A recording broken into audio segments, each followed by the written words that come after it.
Hello everyone, this is Govind sir. Welcome to first lecture of third chapter current electricity. So before introducing this chapter, I will focus on the introduction of first chapter. तो first chapter का introduction हमने कैसे किया था कि we considered charge. Then we discussed when the charge is at rest. When the charge is at rest. So we said when the charge is at rest, whatever we are going to study is the part of electrostatics. So जब charge rest पे है आप जो भी study करते हो वो होगा electrostatics. But when I'm talking about the current electricity, for that charge in motion. So when the charge is in motion, whatever we are going to study is called as current electricity. So charge in motion is current electricity. So once again I'll repeat, study of charge at rest is called as electrostatics, and study of charge in motion is called as current electricity. Okay, to understand current electricity properly, we will imagine charge as liquid. हम charge को liquid की तरह imagine करते हैं. So liquid का criteria क्या होता है? सो चार्ज को हम लिक्विड की तरह इमेजिन करेंगे. जब करंट को डिस्कस करेंगे तो हम करंट को भी लिक्विड की तरह इमेजिन करेंगे.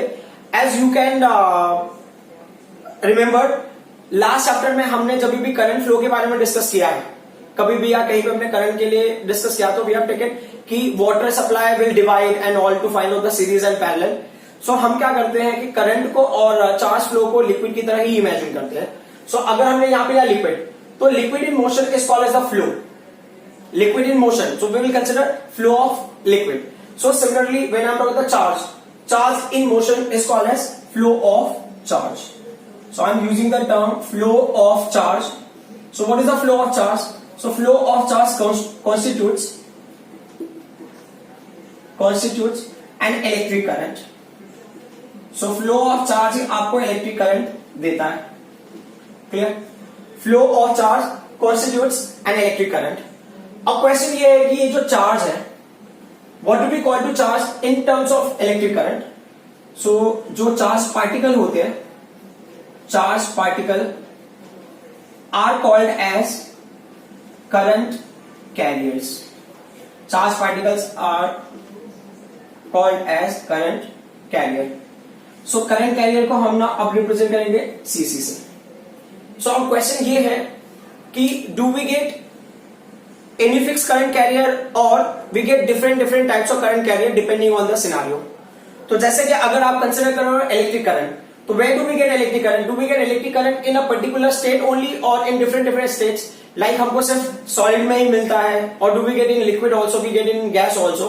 तो हमको करंट इलेक्ट्रिसिटी सब जगह मिलेगा. हमको सॉलिड में भी मिलेगा, हमें लिक्विड में भी मिलेगा, हमें गैस में भी मिलेगा. बट जब भी सॉलिड में है तब करंट कैरियर्स क्या होंगे, जब लिक्विड में है तब करंट कैरियर्स क्या होंगे, और जब वो गैसेस स्टेट में होगा तब करंट कैरियर कौन होगा, वो हमें फाइंड आउट करना है. सो अब हमारे लिए जो इंपॉर्टेंट पॉइंट है वो है करंट कैरियर्स. तो अभी हम फोकस करेंगे करंट कैरियर्स के ऊपर. अब जो अगला पॉइंट है वो है current carriers. Current carriers in different state of matter.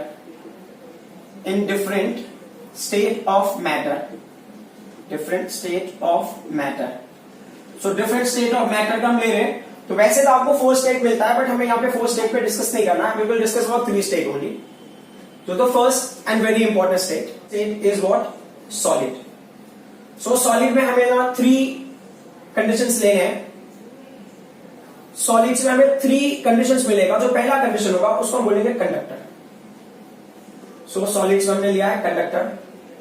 जो सेकेंड सॉलिड है जिसके लिए हम डिस्कस करेंगे वो होगा इंसुलेटर,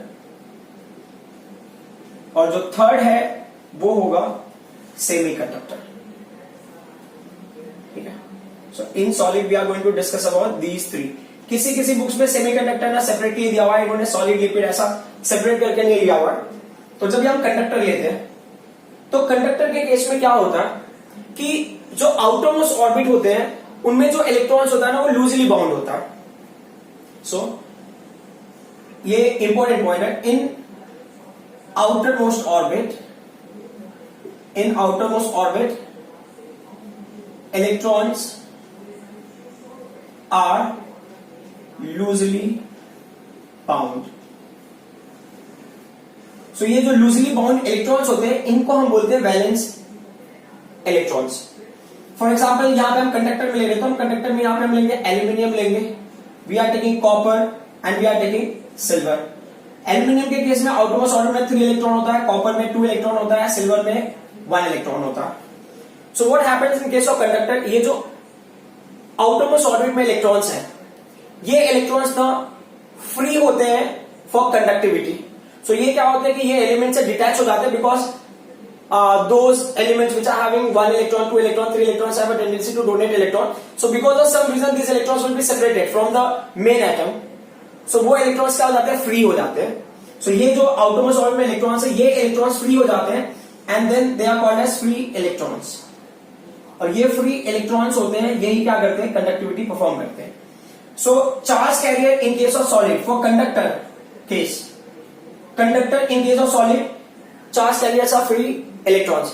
अब ये ना फ्री इलेक्ट्रॉन्स क्यों होते हैं वो उसका भी एक स्पेसिफिक कंडीशन है, हम वो भी डिस्कस करेंगे बट नॉट राइट नाउ। अब हम आ जाते हैं इंसुलेटर में। इंसुलेटर में क्या होता है, तो आप मेंशन करोगे in outermost orbit, in outermost orbit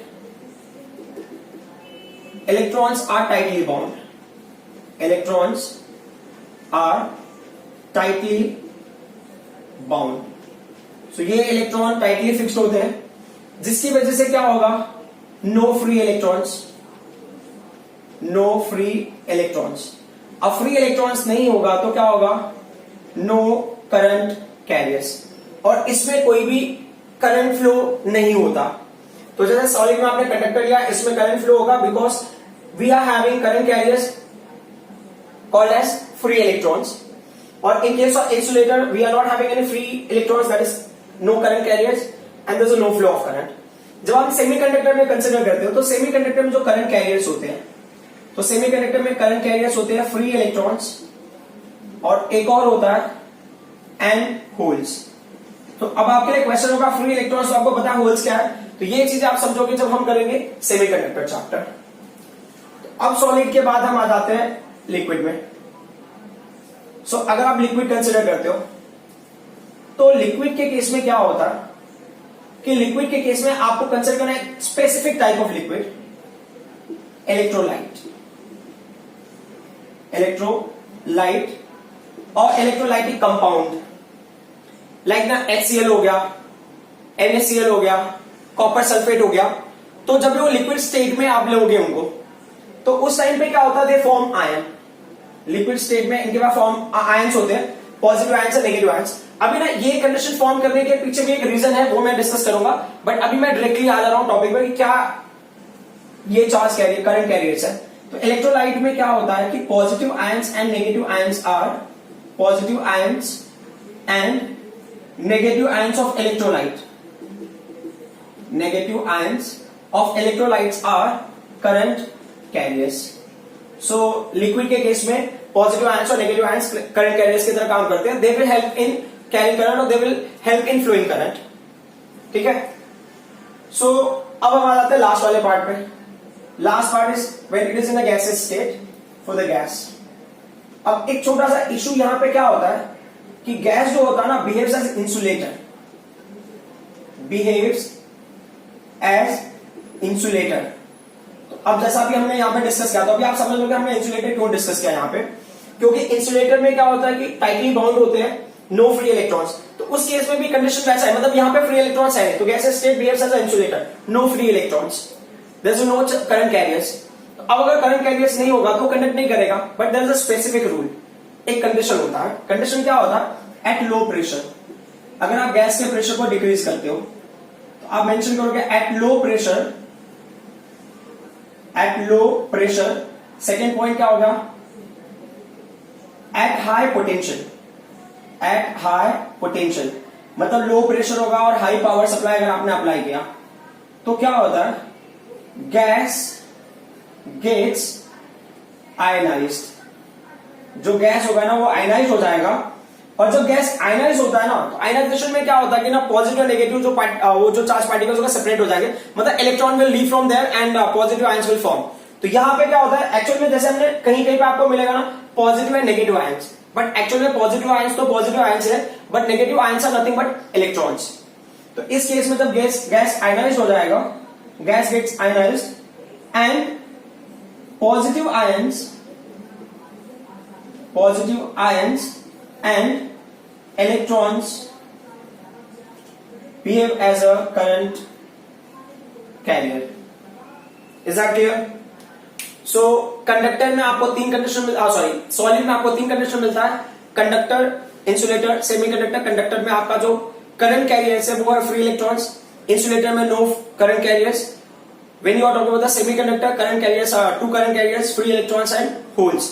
When we are talking about liquid, electrolytic compound or electrolyte, you consider specific type of liquid जिसमें क्या होता है positive ions negative ions form करेंगे और वो बिहेव करते हैं as a current carriers. Similarly when you consider the insulator में करंट कैरियर्स होता है पॉजिटिव आयंस एंड इलेक्ट्रॉन्स। अब जो इंपॉर्टेंट पॉइंट है वो ये समझना है कि ये जो फ्री इलेक्ट्रॉन्स होता है तब करंट कैरियर्स की तरफ बिहेव करेंगे जब आपने एक्सटर्नल इलेक्ट्रिक फील्ड अप्लाई करते हो। तो current carriers in the different state of matter in presence of external electric field, आप एक्सटर्नल इलेक्ट्रिक फील्ड अगर नहीं अप्लाई करते हो तो आयंस का फॉर्मेशन नहीं होगा and there will not be any kinds of current. यहां पे भी अगर आपने नहीं अप्लाई किया है एक्सटर्नल इलेक्ट्रिक फील्ड तो यहां पे भी फ्री इलेक्ट्रॉन्स करंट कैरियर की तरह काम नहीं करेंगे। यहां पे भी free electrons and holes will not work as a current carriers. यह high potential itself is the external field applied to the system. अभी हमने जो भी स्टेट डिस्कस किया उसमें से हमें सॉलिड स्टेट को डिस्कस करना है। In that also we will discuss about conductor. So हमारा इस चैप्टर में जो पूरा भी कंडीशन होगा वो कंडक्टर के ऊपर ही बेस्ड होगा। सो आप इमेजिन करो this the conductor. Actually conductor में कंटिन्यूएशन पार्ट है बट मैंने इमेजिन किया कि इस पर्टिकुलर पॉइंट पे मुझे ऑब्जर्व करना है, उसके बाद क्या हो रहा है उससे मुझे फर्क नहीं पड़ता। I am observing this particular point. तो मैंने क्या ऑब्जर्व किया कि मैं ना करंट को मैं फाइंड आउट करना चाहता हूं। I just want to study electric current in terms of charge and in terms of time. So क्या हो रहा है यहां पे कि अगर मान लो आपने टाइम को फिक्स रखते हो, लाइक कि टाइम को मैंने लिया है 1 सेकेंड, तो व्हाट इज सीन कि लाइक ना दे आर सेइंग कि अगर चार्ज का वैल्यू आपको मिल रहा है 1 कूलम, देन चार्ज जो फ्लो हुआ है उसका वैल्यू है 2 कूलम। सिमिलरली चार्ज जो फ्लो हुआ है उसका वैल्यू है 3 कूलम। तो it is seen in 1 second when 1 coulomb charge is flowing, the current obtained is what? 1 ampere. In the same time when 2 coulomb charge is flowing, it is giving current 2 ampere. In the same time when charge of 3 coulomb is flowing, it will give you 3 ampere current. So on the basis that you can see current and charge are what? Directly proportional. So I got one idea that charge and current are what? Directly proportional. Now I will fix the charge over here. Like मैंने क्या किया, charge को मैंने fix कर दिया, like 1 coulomb charge is going to flow from this particular point, this the point of observation this.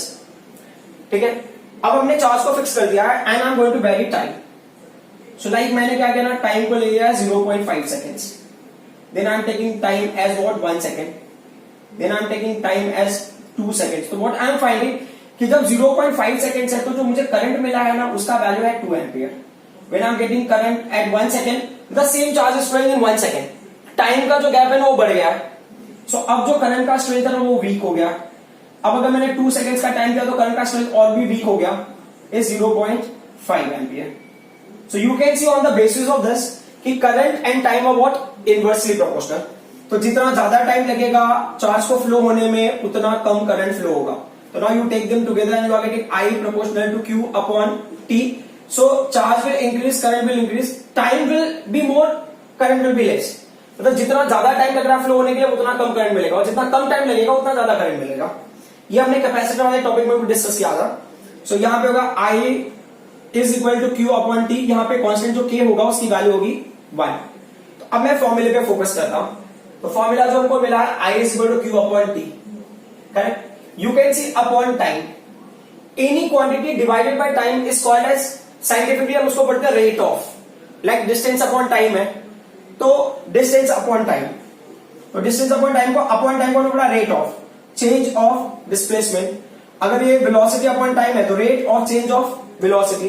तो similarly अगर हम यहां पे डिस्कस करते हैं तो ये क्या होता है कि जो अपॉन टाइम है उसको हम पढ़ेंगे रेट ऑफ।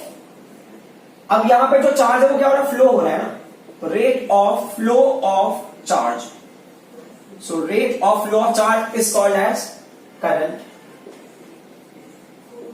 ठीक है।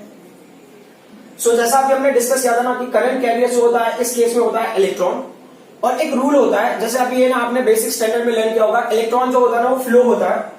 इलेक्ट्रॉन जो इलेक्ट्रॉन होता है उसका डायरेक्शन क्या होता है, flows from negative terminal to positive terminal of power supply. जो पावर सप्लाई का नेगेटिव टर्मिनल है वहां से क्या होगा, पॉजिटिव टर्मिनल की तरफ फ्लो होता है क्या, इलेक्ट्रॉन। सो अगर हम ना करंट का डिस्कस करते हैं तो करंट इलेक्ट्रॉन के फ्लो से कैसे रिलेटेड है। सो जो करंट होता है ना, conventionally if you consider the conventional direction for the current, if you take, so that direction is exactly opposite to electron. So when I am talking the current, so current क्या हो गया, flows from positive terminal to negative terminal. किसके negative terminal पे, terminal of power supply. यहां पे power supply मतलब ना battery ले सकते हो आप, सेल ले सकते हो, ठीक है, but right now I am using the term power supply.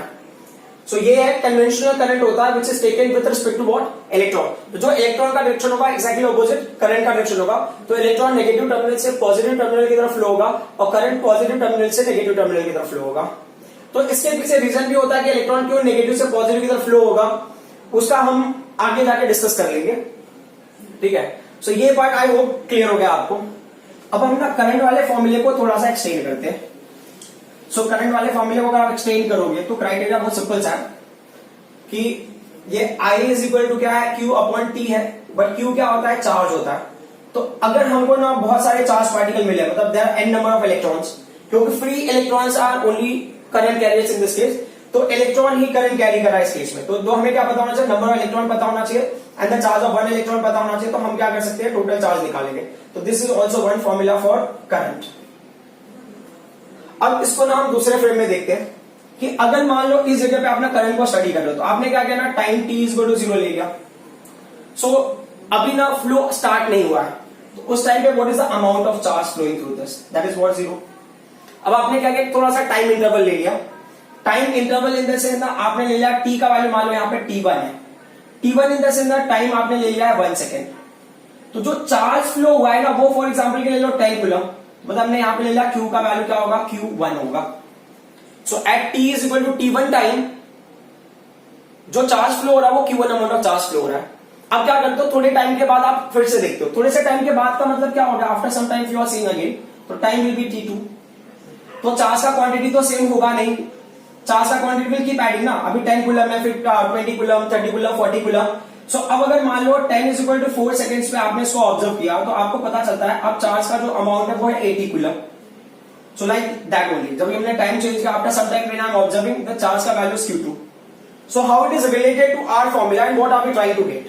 इसका मतलब क्या होता है कि अगर आपने एक सेट ऑफ चार्ज को ऑब्जर्व किया एक पर्टिकुलर टाइम से, मतलब T1 टाइम से T2 टाइम, मतलब T1 टाइम से T2 टाइम, इस इंटरवल में अगर आप चार्ज के फ्लो को ऑब्जर्व करते हो तो वो जो है रेशियो आपको क्या देगा, I एवरेज, आपको एवरेज करंट की वैल्यू देगा। तो ये हो जाएगा delta Q upon delta T। And very important part, ये जो T1 T2 है ये इंटरवल आप डिसाइड कर सकते हो। आपको 0 सेकेंड से 100 सेकेंड लेना है, 200 सेकेंड लेना है, 300 सेकेंड लेना है, या इन बिटवीन से somewhere some other value, choice आपकी अपनी है। तो एवरेज करंट के लिए आप कोई भी दो टाइम इंटरवल ले लो, आप जो भी है दो टाइम ले लो, उनके बीच का इंटरवल का आप जो भी चार्ज फ्लो हो रहा है उसको स्टडी करोगे तो उनका जो रेशियो का वैल्यू होगा वो देगा आपको एवरेज करंट। अब जो अगला पॉइंट है वो है instantaneous current. So our instantaneous current, our instantaneous current का मतलब क्या होता है कि इसके पास बंदे के पास बहुत पेशेंस है, लाइक एक सर्टेन सेट को स्टडी कर रहा है, लाइक चलो ठीक है अभी कितना हुआ करंट, अभी क्या क्या टाइम है, चलो ठीक है, मतलब कि जब से पूरा सिस्टम स्टार्ट हुआ है तब से लेके 15 मिनट्स हो गए, अब स्टार्ट करो। 15 मिनट्स के बाद आपने वेट किया, आफ्टर 1 और 2 आवर्स के बाद वो 15 मिनट्स में कितना चार्ज था वो लेना है, फिर आफ्टर 1 और 2 आवर्स के बाद वो आपका T2 हो गया, उस टाइम पे कितना चार्ज है वो आपने स्टडी किया, तो you are showing your patience, आप उतने देर तक वेट कर रहे हो, तो वो जो इंटरवल आपको दे रहा है उस टाइम पे जो स्टडी कर रहे हो वो हो गया average current. But instantaneous current का मतलब ना, मैं अभी आता हूं तुम्हें मैं पूछता हूं कि मुझे बता दो अभी कितना करंट है, I don't want to waste my time, हो सकता है बहुत बिजी हो, तो वैसे टाइम पे आपको मिलेगा इंस्टेंटेनियस करंट। तो इंस्टेंटेनियस करंट कैसे मिलेगा, ये है delta q upon delta T.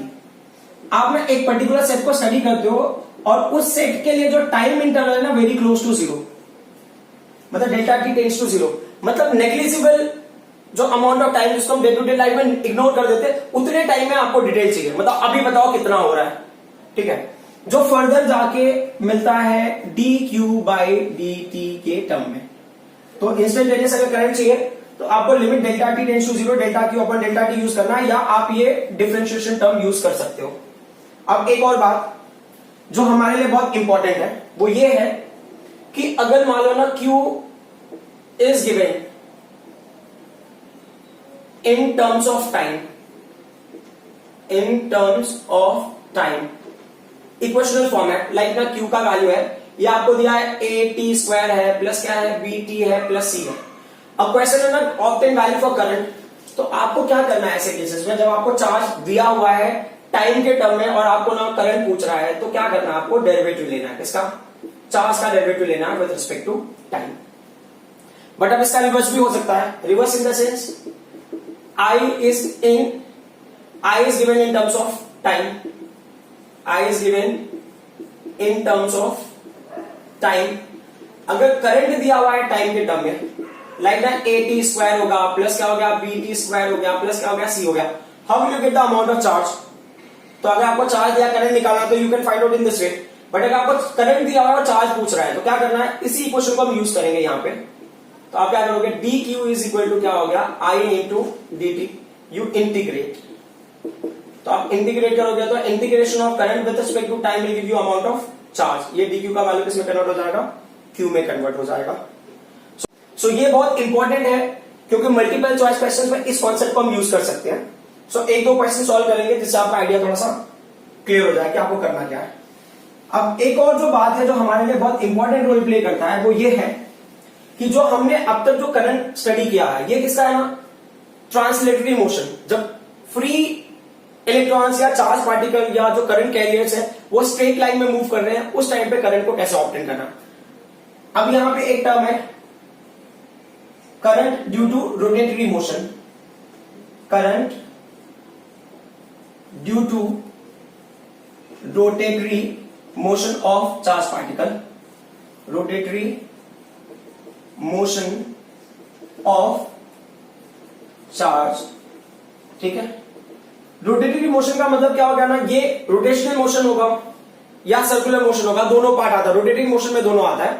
तो यहां पे अगर charge particle it can spin about its own axis और second it can perform a circular motion. तो हम ना सर्कुलर मोशन के टर्म में चल रहे हैं फिलहाल कि अगर सर्कुलर मोशन लाइक में कोई एटम आप कंसीडर करो, लाइक हाइड्रोजन ही ले लो, सेंटर पे क्या हो गया, न्यूक्लियस हो गया, अब एक इलेक्ट्रॉन इसके अराउंड रिवॉल्व हो रहा है, ठीक है। अब ये इलेक्ट्रॉन क्या कर रहा है, रोटेटरी मोशन परफॉर्म कर रहा है, तो इसके करंट की वैल्यू क्या होगी, if this will give you current.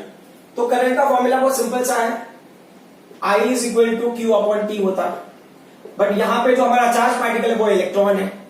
तो मान लो चार्ज पार्टिकल ना पॉइंट ए से स्टार्ट होगा, again will come back to A, तो वो टाइम को बोलेंगे हम लोग time period for the one circular motion. अब 1 अपॉन टाइम पीरियड का फॉर्मूला क्या होता है, frequency is 1 upon time period, तो ये हो जाएगा E इंटू एफ, बराबर। अब एक और पॉइंट, अब ये टाइम वाली वैल्यू को थोड़ा एक्सटेंड कर सकते हो, तो टाइम का फॉर्मूला क्या होता है, टाइम का फॉर्मूला होता है डिस्टेंस अपॉन स्पीड। तो एक सर्कल के लिए डिस्टेंस कितना होगा, अगर मान लो सर्कुलर पाथ का रेडियस r है, तो एक सर्कल का जो डिस्टेंस होता है वो होता है उसका सर्कमफेरेंस के इक्वल, और स्पीड का वैल्यू v। तो अब इस हिसाब से अगर मैं जाता हूं तो जहां पे E है वहां पे E रहेगा, t की जगह पे क्या होगा 2 पाई r, और जो v है ये न्यूमरेटर में आ जाएगा, ठीक है। अब एक और चीज है जो हमें फॉर्मूला पता होना चाहिए, मैं यहां पे लिख देता हूं। ओमेगा का फॉर्मूला होता है 2 पाई f, ठीक है, ये आपने 11th स्टैंडर्ड में लर्न किया होगा। f इज इक्वल टू क्या हो जाएगा, ओमेगा अपॉन 2 पाई। तो ये जो f है वहां हमने क्या पुट कर दिया, ओमेगा सॉरी ई का वैल्यू ई होगा, बट एफ की जगह क्या लिखेंगे, ओमेगा अपॉन 2 पाई। तो रोटेटरी मोशन के लिए हमें कितने फॉर्मूले मिल रहे हैं, 4 फॉर्मूले। एक तो होगा charge upon time period, second होगा charge of electron into frequency of electron, किस फ्रीक्वेंसी वो रिवॉल्व होगा। नेक्स्ट होगा charge of electron, velocity and circumference of electron, that circular path. Then E into angular velocity upon 2 pi. ये angular velocity भी हो सकता है या एंगुलर फ्रीक्वेंसी भी हो सकता है, any term you can use for that. Frequency is F, ये एंगुलर फ्रीक्वेंसी हो सकता है या एंगुलर वेलोसिटी हो सकता है, यूनिट उसका होगा radian per second. So these are the term which we need to understand. अब हम न्यूमेरिकल सॉल्व करेंगे based on these concepts. Now we will solve question. Question is given as if Q is equal to T square plus 4T plus 1, where Q and T are charge and time in terms of coulomb and second respectively. Find instantaneous current at T is equal to 2 seconds and average current between T is equal to 1 second and to T is equal to 3 seconds. तो अब ना charge आपको दिया है in terms of time. अभी थोड़ी देर पहले हमने डिस्कस किया था कि अगर चार्ज टाइम के टर्म में दिया है तो आपको क्या करना है, करंट ऑब्टेन करने के लिए डिफरेंशिएट करना पड़ेगा किसको, चार्ज को। तो क्वेश्चन में क्या दिया है इन्होंने, Q का वैल्यू दिया है। Q का वैल्यू क्या है हमारे पास, t⁻² है, plus we are having 4t plus क्या है, ये 1 है। जस्ट मैं ना डिफरेंशिएट करने से पहले मैं डिफरेंशिएट का कुछ रूल बता देता हूं कि यहाँ पे x⁻n है अगर, और मैं डिफरेंशिएट कर रहा हूं विद रिस्पेक्ट टू x, तो ये क्या होगा, जो पावर होगा ये यहाँ पे होगा, फिर x पावर की वैल्यू 1 से डिक्रीज हो जाएगी। बट अगर मान लो कि आप ना डिफरेंशिएट कर रहे हो dx को with respect to x only, तो इसकी वैल्यू होगी 1। लाइक अगर ये t है और मैं t से डिफरेंशिएट करूंगा तो 1 होगा। बट अगर आप डिफरेंशिएट कर रहे हो d/dx, किसी नंबर को डिफरेंशिएट कर रहे हो, तो उसकी वैल्यू क्या हो जाएगी, 0 हो जाएगी। क्यों, क्योंकि नंबर का वैल्यू, नंबर क्या होगा यहाँ पे, कांस्टेंट की तरह बिहेव करेगा। ये उनके लिए है जिन्होंने मैथ्स नहीं लिया है, जिन्होंने मैथ्स लिया है उनको पता ही होगा काफी हद तक। सो अब अगर हमको उसको डिफरेंशिएट करना तो हमें फॉर्मूला क्या है, I इज इक्वल टू क्या है, dq/dt। ठीक है, ये d/dt हो गया, आपने q की वैल्यू पुट की, t² प्लस क्या होगा, ये 4t हो गया प्लस 1। ठीक है, तो अब I का वैल्यू क्या होगा, t² का डेरिवेटिव क्या होगा, 2t, पावर 1 से डिक्रीज होगा तो मतलब that will B 1 only, plus अब ये 4 में क्या होगा, ये 4 हो गया, और फिर 4 क्योंकि कॉन्स्टेंट आउटसाइड आ जाएगा, तो आप क्या करोगे, जैसे 4x अगर यहाँ पे होगा तो उससे 4x का होगा 4 इंटू dx अपॉन dt, तो वैसे 4 इंटू dt अपॉन dt, तो ये वैल्यू क्या हो जाएगा, यहाँ पे 1 हो गया, और 1 का डेरिवेटिव क्या हो जाएगा, 0। तो फाइनली आपको करंट की वैल्यू मिल गई है 2t प्लस 4। अब ये हो गया है हमारा इक्वेशन नंबर 1। ठीक है, अब क्वेश्चन में क्या दिया है उसके हिसाब से हम जाते हैं। क्वेश्चन बोला instantaneous current at t equal to 2 seconds. अगर आपको याद होगा तो हमने डिस्कस किया था इंस्टेंटेनियस करंट क्या होता है, limit delta q upon delta t और dq अपॉन dt। तो dq अपॉन dt से हमें यही क्वेश्चन मिला है, तो उसके हिसाब से हम यहाँ पे पुट कर देंगे I इंस्टेंटेनियस, ये 2 हो गया। अब कौन से टाइम के लिए निकाल रहे हो, टाइम फॉर 2 सेकेंड्स, तो ये 2 इंटू 2 प्लस क्या हो गया, 4 हो गया। फाइनली क्या हो जाएगा, 4 plus 4 and it will be what, 8 ampere. ठीक है, अब हम आ जाते हैं सेकंड पार्ट पे। सेकंड पार्ट क्या है क्वेश्चन का, average current between t equal to 1 second to t equal to 3 seconds. तो एवरेज करंट का फॉर्मूला अगर आपको याद होगा तो I एवरेज करंट का फॉर्मूला क्या है, delta q upon delta t। So where delta q stands for difference in two charges upon difference in time interval. अब यहाँ पे कौन से टाइम इंटरवल के लिए पूछा है, 1 सेकंड टू 3 सेकंड्स। तो मैं ना यहाँ पे जनरली लोग t2 माइनस t1 लिखते हैं, बट हमने टाइम के हिसाब से ले लेते हैं। ये 3rd सेकंड के लिए है और ये 1st सेकंड के लिए। तो ये कब का चार्ज है, ये 3rd सेकंड का चार्ज है, और क्या 1st सेकंड का चार्ज है। तो ये हो गया charge flowing at 3 second, charge flowing at 1 second, उनके बीच का difference upon time interval from 3 second to 1st second. ठीक है, अब इससे हम क्या करेंगे ना, ऑब्टेन करेंगे 2 अलग चार्ज की वैल्यू। तो अगर मान लो आपने Q1 की वैल्यू ऑब्टेन कर रहे हो, तो Q1 की वैल्यू के लिए क्या हो गया, 1 स्क्वायर प्लस क्या हो गया, 4 इंटू 1 प्लस 1, तो क्या 4 2 क्या हो गया, 6 कूलम चार्ज मिला आपको Q1 की वैल्यू। अगर 3 सेकंड्स पे ले रहे हो तो क्या होगा, Q3, तो क्या होगा 3⁻² प्लस 4 इंटू 3 प्लस 1, 3 3 9 1 10 एंड 12 कितना हो जाएगा, 22 कूलम। तो अब यहाँ पे सिंप्लीफाई कर सकते हो, Q3 का वैल्यू हो गया 22 कूलम, Q1 का वैल्यू हो गया 6 coulomb, time interval 3 seconds to 1 second, 1 second to 3 second के बीच में चाहिए। तो ये डिफरेंस हो गया आपका 16/2, कैंसिलेशन का क्या होगा वैल्यू, 8 एम्पियर। अच्छा, फॉर्चुनेटली अनफॉर्चुनेटली यहाँ पे इंस्टेंटेनियस करंट और एवरेज करंट की वैल्यू क्या हो गई, सेम हो गई है। बट एक और चीज है ना, जस्ट समझने के हिसाब से मैं बता रहा हूँ, ये एक्स्ट्रा पार्ट है, जो अभी मैं बताऊंगा वो एक्स्ट्रा पार्ट है, कि आपको ये समझना है कि एवरेज करंट इंस्टेंटेनियस करंट हमेशा सेम हो, ऐसा कंपल्सरी नहीं है। मान लो कि एक मैंने टाइम इंटरवल और ले लिया है Q0, तो Q0 में क्या होगा, ये वैल्यू T1 का वैल्यू 0 हो जाएगा, 4T का वैल्यू 0 हो जाएगा 1, और ये क्या हो गया 1 कूलम। ठीक है, अब अगर हम आगे बढ़ते हैं तो क्या होगा, यहाँ पे आई एवरेज का वैल्यू मैं किसके लिए ले रहा हूं, आई am taking for the interval T3 and T0। तो T3 के लिए क्या होगा, Q3 माइनस Q0। सो जो Q3 का वैल्यू हमने निकाला हुआ है कितना है, 22 है, माइनस ये हो गया 1, T3 का वैल्यू क्या होगा, 3 होगा माइनस 0 बराबर, तो ये क्या हो जाएगा 21/3, तो 3 7 जा तो 7 एम्पियर।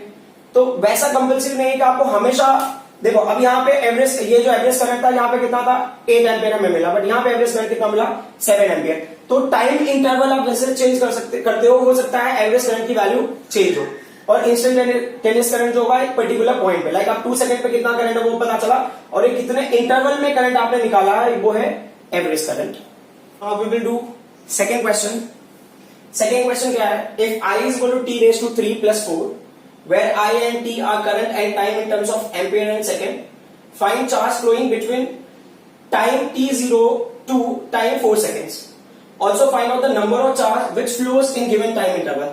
तो हमको ना फाइंड आउट करना है कि कितना चार्ज फ्लो होगा इस टाइम से इस टाइम तक। तो एज यू कैन सी ना, आपको करंट दिया है in terms of what, time. So हमने पहले भी डिस्कस किया है कि जब भी आपको करंट टाइम के टर्म में दिया है तो आपको क्या करना है, पहले जो जनरल फॉर्मूला है ना करंट का वो लिख लो। तो करंट का जनरल फॉर्मूला क्या है, जो अभी हमने लिया था ना इंस्टेंटेनियस करंट है, तो dq/dt। अब इसको अरेंज करोगे तो आपको क्या मिला, dq is equal to I into dt। अब आप दोनों साइड में इंटीग्रेट कर दो, तो dq is equal to integration of I into dt। ये हो गया आपका इक्वेशन नंबर 2। अब आपको ना कहां से कहां तक में चार्ज चाहिए, तो चार्ज का वैल्यू चाहिए आपको 0 सेकंड से लेके 4 सेकंड्स के बीच में। अब क्या करो, फर्स्ट इक्वेशन को यहां पे पुट कर दो, ये हो जाएगा integration of dq is equal to integration from 0 to 4 seconds. I का वैल्यू क्या है, t raise to 3 plus 4 into dt। अब इंटीग्रेट करने से पहले एक छोटे से रूल्स को हम लोग देख लेते हैं। तो अगर आपने किसी वैल्यू का इंटीग्रेशन लिया है x raise to n into dx है, तो इंटीग्रेशन का रूल सिंपल है कि जो पावर की वैल्यू वो 1 से ऐड होगा और same value right in denominator like this. ठीक है, और जो भी लिमिट होगा वो दे दोगे। बट अगर मान लो आपको कभी ना मिला है कोई नंबर इंटू dx, ये कोई नंबर है और dx, इसका इंटीग्रेशन मिला, तो नंबर को आप बाहर ले लो, आप dx का इंटीग्रेशन लोगे, तो n dx का इंटीग्रेशन क्या हो जाएगा x। अगर यहाँ dt होगा तो वो क्या होगा t हो जाएगा। तो अब यहाँ पे ध्यान देते हैं, तो dq का इंटीग्रेशन हो जाएगा q, tq का इंटीग्रेशन क्या होगा, तो एज वी डिस्कस जो पावर होगा उसमें 1 ऐड हो जाएगा and same power will come in denominator plus, ये 4 क्या है नंबर है, तो इंटीग्रेशन ऑफ 4 dt, तो नंबर को आप बाहर ले लो, dt का इंटीग्रेशन क्या हो जाएगा t हो जाएगा। ये हो गया आपका इंटीग्रेशन ऑफ दिस वैल्यू, तो ये हो गया 0 टू 4। अब आपको वैल्यूज पुट करनी है, वैल्यूज पुट करने का क्राइटेरिया सिंपल सा है, ब्रैकेट में पहले 4 पुट करो एवरी t के प्लेस पे, जहां जहां पे भी आपको t दिख रहा है वहां पे आपको 4 पुट करना है, फिर जहां जहां पे t दिख रहा है वहां पे 0 पुट करना है। तो अभी हम 4 पुट करते हैं, तो क्या होगा 4 raise to 4 upon 4 plus 4 into 4 bracket close minus second bracket में क्या लिखेंगे, जहां पे t वहां पे 0, माइनस का मतलब डिफरेंस निकाल रहा हूं उस इंटरवल के बीच का, तो 0 raise to 4 upon 4 plus 4 into 0, ये वैल्यू तो 0 हो जाएगा straightforward. What will happen in this case, ये कन्वर्ट हो जाएगा 4 रेज टू 3, तो 4 4 जा 16 अगेन 4 64, तो Q का वैल्यू हो जाएगा आपको यहाँ पे 64 प्लस 16 और ये माइनस 0, तो Q का वैल्यू हो जाएगा 80 कूलम। तो जो पहला क्वेश्चन था, find charge flowing between t is equal to 0 to t is equal to 4 seconds, तो टोटल 80 कूलम चार्ज फ्लो होगा। अब अगला क्वेश्चन क्या है, also find out number of charge which flows in given time interval, तो जो इसमें charge flow रहा हो क्या इलेक्ट्रॉन है।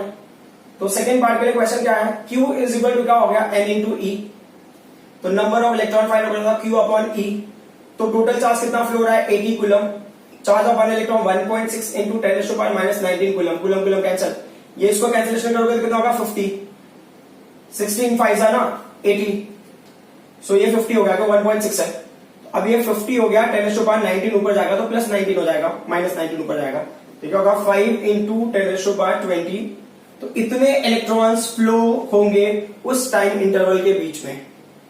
सो अगर आपको Q दिया है टाइम के टर्म में तो आपको करंट निकालना है तो डिफरेंशिएट करना पड़ेगा, बट अगर आपको करंट दिया है टाइम के टर्म में और आपको चार्ज पूछा है तो आपको इंटीग्रेट करना पड़ेगा एज आई शो।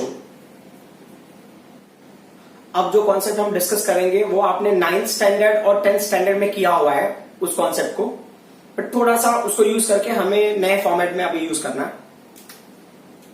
ये क्या है यहाँ पे कि अगर किसी ग्राफ में y एक्सिस वैल्यू और y एक्स एक्सिस वैल्यू है तो क्या करते हो कि अगर आप y एक्सिस की क्वांटिटी को x एक्सिस से क्वांटिटी को डिवाइड करते हो, अगर तो जब आप डिवाइड करते हो y एक्सिस वैल्यू को x एक्सिस वैल्यू से, वो वैल्यू आपको देता है स्लोप। तो स्लोप क्या होता है, y axis upon x axis, that is delta y upon delta x, means अब पर्टिकुलर इंटरवल आप डेल्टा y के लिए फाइंड करो, उसी इंटरवल के डेल्टा x की वैल्यू निकालते हो, तो जो भी आपको रेशियो मिलता है वो देगा आपको स्लोप। ठीक है, वैसे ही जब आप y एक्सिस को x एक्सिस से मल्टीप्लाई करते हो, लाइक मुझे एरिया फाइंड आउट करना, तो क्राइटेरिया सिंपल सा है, y एक्सिस की क्वांटिटी को x एक्सिस की क्वांटिटी से मल्टीप्लाई कर दोगे तो आपको एरिया मिल जाएगा। तो जैसे ये स्लोप वाले पार्ट में कैसा है कि आपको ये मैं बताता हूं, बट उससे पहले एरिया वाला देख लेते हैं। जैसे कोई भी फॉर्मूला होता है उसका एक रूल होता है, लाइक अभी आप कंसिडर करो एक रेक्टेंगल हम ले लेते हैं, इट्स अ रेक्टेंगल, तो मुझे इस रेक्टेंगल का एरिया निकालना है। तो रेक्टेंगल का लेंथ हो गया l और उसका ब्रेड्थ की वैल्यू हो गई b। तो जो क्राइटेरिया क्या होता है कि एरिया ऑफ रेक्टेंगल, अगर इन्होंने बोला है एरिया ऑफ रेक्टेंगल, तो what is the y axis value, it's b, and what is the axis value, it's l, so it's l into b। मतलब हम इसको ना कोऑर्डिनेट सिस्टम, मतलब ये कोऑर्डिनेट सिस्टम में सेट करेंगे फ्रॉम द ओरिजिन, और y एक्सिस और x एक्सिस की वैल्यू का मल्टीप्लाई करोगे तो ये मिलेगा। ये एक्चुअल में क्या होता है, ये होता है area under curve. So area of rectangle, यहां पे क्या होगा, area of rectangle will be area under curve, area under curve. जो आपको ग्राफ मिला है उसके विदिन जो भी एरिया होगा, उस एरिया का वैल्यू कैसे मिलेगा, जो y एक्सिस क्वांटिटी है उसको x की क्वांटिटी से मल्टीप्लाई करोगे तो आपको वैल्यू मिल जाएगा। तो ये क्या है, l इंटू बी, तो ये एरिया रेक्टेंगल का ऐसे मिल रहा है। अब इसको हम प्रैक्टिकली लेते हैं। प्रैक्टिकली लेने का मतलब क्या है कि हम ना इस क्वांटिटी को चेंज कर रहे हैं। फॉर एग्जाम्पल मैंने एक ग्राफ लिया, यहां पे जो ग्राफ है, ये ग्राफ में हमें ऐसे लेना जहां पे हम स्लोप वाली क्वांटिटी को यूज करेंगे, कॉन्सेप्ट को यूज करेंगे। तो ये Q का है और ये T का है, तो Q versus T graph. Q versus T graph में ना मैं डिवाइड करके देखता हूं। इफ आई डिवाइड, तो जैसे ना नॉर्मली क्या होता है, स्लोप का फॉर्मूला क्या है, स्लोप जैसा हमने डिस्कस किया, y एक्सिस की क्वांटिटी जो होगी अपॉन x एक्सिस क्वांटिटी। ठीक है, तो अब प्रॉब्लम ये है कि यहाँ पे y एक्सिस कौन सी क्वांटिटी, y एक्सिस क्वांटिटी है चार्ज और x एक्सिस क्वांटिटी है टाइम। तो यहाँ पे जो स्लोप मिला आपको, तो Q अपॉन T कोई फॉर्मूला होता है किसी का, तो Q upon T is equal to I।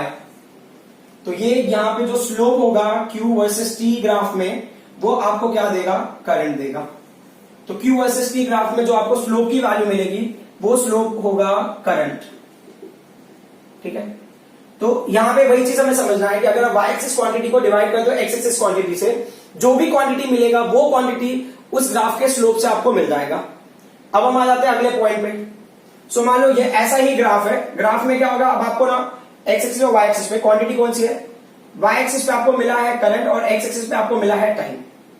तो जैसा मैंने बताया एरिया, सो यहां पे क्या होगा, एरिया अंडर कर्व, जो जैसा भी पैटर्न होगा, तो एरिया क्या होगा, यहाँ पे एरिया के आपको क्या करना है, आपको मल्टीप्लाई करना है y एक्सिस क्वांटिटी को x एक्सिस क्वांटिटी से। So what is the y axis quantity, y axis quantity इज I and x axis quantity is t। So I into t किसका फॉर्मूला है, Q is equal to I into t होता है। तो यहां पे हो गया Q। सो ये हो गया एरिया अंडर कर्व और area with in the graph, वो आपको किसकी वैल्यू देगा, चार्ज की वैल्यू देगा। तो अगर आपको कभी भी ऐसा क्वेश्चन, मतलब आपको ना I वर्सेस T ग्राफ दिया हुआ है और उसका चार्ज पूछा, तो हमें क्या करना है, उसका चार्ज निकालने के लिए we need to find out area. But अगर आपको Q वर्सेस T का ग्राफ दिया हुआ है, आस्किंग करंट, तो what are we supposed to find out, we have to find out slope. It's very simple, not that complicated. जैसा कि हमने ये कंडीशन में डिस्कस किया था कि अगर आप ना y एक्सिस की वैल्यू को डिवाइड करते हो x एक्सिस से, जो क्वांटिटी मिलेगा उस क्वांटिटी को ऑब्टेन करने के लिए आपको क्या करना है, स्लोप लेना पड़ेगा। बट अगर y एक्सिस को मल्टीप्लाई करते हो x एक्सिस से, फिर आपको क्वांटिटी मिलती है, तो उस क्वांटिटी को ऑब्टेन करने के लिए आपको फाइंड आउट करना है एरिया। तो हमारे पास यहाँ क्वेश्चन है, for a given current I versus time graph find out charge flowing in 10 seconds. तो ये जीरो, ये यहाँ पे ये 0 सेकेंड है, तो 0 to 5 सेकंड, 5 to 10 सेकंड, तो 10 सेकंड में कितना चार्ज फ्लो होगा, एंड इट्स 5 एम्पियर करंट। ठीक है, अब क्वेश्चन में है कि चार्ज फाइंड आउट करने के लिए क्या मैं इसका स्लोप निकालूं या इसका मैं एरिया निकालूं।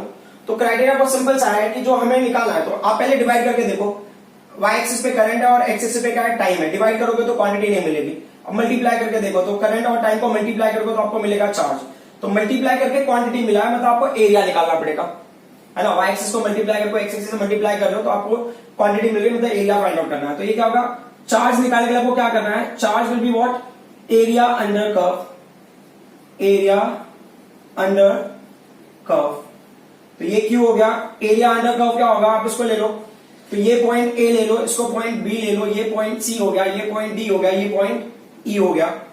तो अब क्या करना है, ट्रायंगल का एरिया और रेक्टेंगल, रेक्टेंगल है या स्क्वायर है दैट वी डोंट नो, तो हम रेक्टेंगल टाइप में ले रहे हैं। तो ये हो गया area of triangle, area of triangular part कौन सा होगा, O B E, plus area of rectangular part और क्वाड्रिलेटरल कौन सा होगा, बी सी डी ई। अब वैल्यू रख लेते हैं, तो ये क्या होगा, हाफ होगा, what is the area of triangle, base, base का वैल्यू होगा ओ ई एंड हाइट का वैल्यू क्या हो गया, बी ई, ठीक है, प्लस अब अगर ये क्वाड्रिलेटरल ले लो या रेक्टेंगुलर पार्ट ले लो जैसा भी, तो लेंथ इनटू ब्रेथ एक हिसाब से देखो, तो उसका y एक्सिस का क्वांटिटी इनटू y एक्सिस का क्वांटिटी और y axis quantity into x axis quantity. तो ये क्या होगा यहाँ पे E D and this part into ये, इनटू क्या हो गया बी ई। अब इनकी वैल्यूज रख देते हैं, ये हाफ हो गया, ओ ई का वैल्यू कितना है 5 है, बी ई का वैल्यू कितना है वो भी 5 है, ये एक क्वांटिटी हो गई, प्लस ईडी क्या है, ED is difference between 10 to 5। तो अगर आपको लिखना है तो यहां पे लिख लो ईडी क्या होता है 10 - 5 दैट इज व्हाट 5। तो मैं डायरेक्टली वैल्यू लिख रहा हूं 5। What's the value for B, B का वैल्यू भी है 5, ये कैंसिलेशन का वैल्यू कितना होगा 2.5। तो 25 इंटू 5 कितना हो जाएगा, 2.5 इंटू 5 12.5 और ये कितना हो गया 25। तो फाइनली जो चार्ज का वैल्यू है वो कितना हो जाएगा 37.5 कूलम। सो आपको ये पता होना चाहिए कि कब आपको स्लोप निकालना है और कब आपको एरिया निकालना है to find out any quantity using graph. Now very important topic, thermal velocity. ये टॉपिक आपको एक्सप्लेन करता है कि हमें कंडक्टर में फ्री इलेक्ट्रॉन्स क्यों मिलते हैं। जैसे अगर आप कंसिडर करो ना, ये कोई पर्टिकुलर एटम कंसिडर करो, ये न्यूक्लियस हो गया, न्यूक्लियस के अंदर प्रोटॉन है प्लस न्यूट्रॉन है और ये बहुत ज्यादा हैवी होता है प्रोटॉन, तो it will remain stationery, electron का मास कम होता है तो it will revolve around nucleus. अब आप इमेजिन करो कि कोई ऐसा एलिमेंट ले लो जिसके आउटरमोस्ट ऑर्बिट में एक इलेक्ट्रॉन है, ठीक है। सो लाइक ना आपने यहां पे लिया है 2, तो जो भी है आउटरमोस्ट ऑर्बिट में एक इलेक्ट्रॉन है। सो अब कंडीशन क्या होता है कि जब ये इलेक्ट्रॉन ना रिवॉल्व हो रहा है, इट्स रिवॉल्विंग नेचुरली, तो क्या होता है जब टेम्परेचर लेते हैं ना नेचर में, जो सबसे लोवेस्ट टेम्परेचर है दैट इज व्हाट 0 केल्विन, और इसको अगर मैं डिग्री सेल्सियस में कन्वर्ट करूं तो ये टेम्परेचर होगा -273 degree Celsius, it's the lowest temperature. तो लोवेस्ट टेम्परेचर पे इलेक्ट्रॉन है ना वो क्या कर रहा है, न्यूक्लियस के अराउंड रिवॉल्व हो रहा है। अब प्रॉब्लम क्या होता है कि अगर आपने टेम्परेचर इंक्रीज किया तो क्या होगा, जैसे 0 केल्विन के ऊपर अगर आपने टेम्परेचर ले लिया, मतलब 1 केल्विन ले लिया आपने, फिर 2 केल्विन अप्लाई कर दिया, फिर 3 केल्विन अप्लाई कर दिया, तो ये क्या होता है ना, इट किसको थर्मल एनर्जी सप्लाई करेगा, it will supply thermal energy two electron which is in the outermost orbit. तो ये वैसा ही हो गया कि आपका ना डोर बेल बजता है और ना आप जैसे ही डोर बंदे ने ओपन किया उसको बताया कोई गिफ्ट लेके आया है, तो गिफ्ट सबसे पहले कौन रिसीव करेगा, who is very close to door. समझ में आ रहा है ना। तो जो आउटरमोस्ट ऑर्बिट में है वो उस थर्मल एनर्जी को क्या करता है, रिसीव करता है। थर्मल एनर्जी को रिसीव करने के बाद क्या होता है, थर्मल एनर्जी है ना काइनेटिक एनर्जी प्रोवाइड करता है। जो थर्मल एनर्जी है ये प्रोवाइड करता है काइनेटिक एनर्जी। तो अब यहां पे आप लिखोगे कि ना जो बॉडी है वो गेन करेगा काइनेटिक एनर्जी, क्लियर है। वो काइनेटिक एनर्जी कहां से मिलेगा, थर्मल एनर्जी से which is given to outermost orbit electron due to increase in temperature. ये थर्मल एनर्जी, थर्मल एनर्जी को हम ई से रिप्रेजेंट कर देते हैं। तो काइनेटिक एनर्जी हो गया ½ mv²। अगर आपको इमेजिन करना तो थर्मल एनर्जी होगा कैपिटल ई, फॉर एग्जाम्पल हम टेकिंग। अब क्या होता है कि ये इलेक्ट्रॉन अगर ना एनर्जी को गेन कर रहा है, मतलब थर्मल एनर्जी मिलते जा रहा है, तो उसका काइनेटिक एनर्जी भी क्या होगा, इंक्रीज होगा। तो एक टाइम ऐसा होता है कि जैसे उसका वेलोसिटी इंक्रीज होता है ना, एक रूल होता है कि ये इस पर्टिकुलर ऑर्बिट में इसलिए क्योंकि इसके पास एक फिक्स्ड वेलोसिटी है। जैसे जैसे वेलोसिटी इंक्रीज होता है ना, the tendency to remain into that orbit will change. So अब वो ट्राई करेगा उस ऑर्बिट से बाहर जाने के लिए। तो जैसे आप टेम्परेचर इंक्रीज करो, ये क्या करेगा, धीरे धीरे अपने ऑर्बिट को इंक्रीज करेगा। अंडरस्टूड। एक पर्टिकुलर पॉइंट पे इतना एनर्जी उसको आ जाता है कि ये क्या होगा, इस मटेरियल से डिटैच हो जाएगा। तो मान लो इस डायरेक्शन में आ गया फॉर एग्जांपल, तो वो इलेक्ट्रॉन अब क्या हो गया, फ्री हो गया। सो अब क्वेश्चन ये है कि ना जब हम natural day to day life में कोई कंडक्टर लेते हैं, लाइक मैं यहाँ पे कोई कंडक्टर कंसिडर करो, so I am considering a conductor, ठीक है। सो अब ये कंडक्टर हमने कहां लिया है, रूम टेम्परेचर पे लिया है, बराबर, we are taking at room temperature. So are we going to get free electrons in this case, so वो हमारे लिए इंपॉर्टेंट है। सो कंडीशन क्या होता है कि room temperature in this value of considering room temperature, what is the room temperature, तो average room temperature अगर हम लेते हैं एवरेज रूम टेम्परेचर, तो एवरेज रूम टेम्परेचर की वैल्यू 25 डिग्री सेल्सियस। अलग अलग बुक में अलग अलग रूल के हिसाब से अलग अलग आपको वैल्यूज मिलता रहेगा, बट 20 to 30 के बीच में मिलेगा आपको। तो हमने 25 डिग्री सेल्सियस ले लिया, तो 25 डिग्री सेल्सियस का मतलब क्या हो गया कि जो टेम्परेचर होगा वो कितना हो गया 25 प्लस 273, मतलब कैल्विन के टर्म में ये वैल्यू हो जाएगा 293 कैल्विन। सो अगर आप रूल के हिसाब से देखो तो पहले टेम्परेचर कितना था 0 कैल्विन, अब वहां से चेंज होकर कितना आ गया 293 कैल्विन। सो टोटल डिफरेंस है 293 का। तो अब यहां पे देखो जो चेंज इन टेम्परेचर है वो कितना हो गया 293 कैल्विन का, या डिग्री सेल्सियस में भी आप देखोगे तो भी कितना वैल्यू -273 से वो 0 पे आएगा, 0 से आने के बाद +25, तो डिग्री सेल्सियस में भी वैल्यू उतना ही चेंज होगा 293 डिग्री सेल्सियस। अब इसको प्रैक्टिकली इमेजिन करो कि अगर मान लो कोई ना हमारे पास ऑब्जेक्ट है जिसका टेम्परेचर है 0 डिग्री सेल्सियस, अब उसको 300 डिग्री सेल्सियस तक आपको हीट करना है, तो टेम्परेचर ना 0 से अगर 300 डिग्री सेल्सियस अप्रॉक्स 300 आएगा ना, 293 में अप्रॉक्स 300, तो 300 डिग्री सेल्सियस तक आपने हीट किया, तो यू कैन अंडरस्टैंड ना आपको कितना हीट एनर्जी प्रोवाइड करना पड़ेगा। तो जो हीट एनर्जी की value already very high, but अगर आप उसको दूसरे फ्रेम में देखते हो, when I am seeing two different frame, तो ये क्या गया v² हो गया, 2 will go that side upon n, ये v का वैल्यू क्या हो गया √2 कैपिटल E अपॉन n, ये हो गया वेलोसिटी। ये जो वेलोसिटी होता है यही होता है थर्मल वेलोसिटी। अभी थर्मल वेलोसिटी की वैल्यू ना बहुत हाई होती है, बहुत हाई क्यों होती है वो भी देख लेते हैं।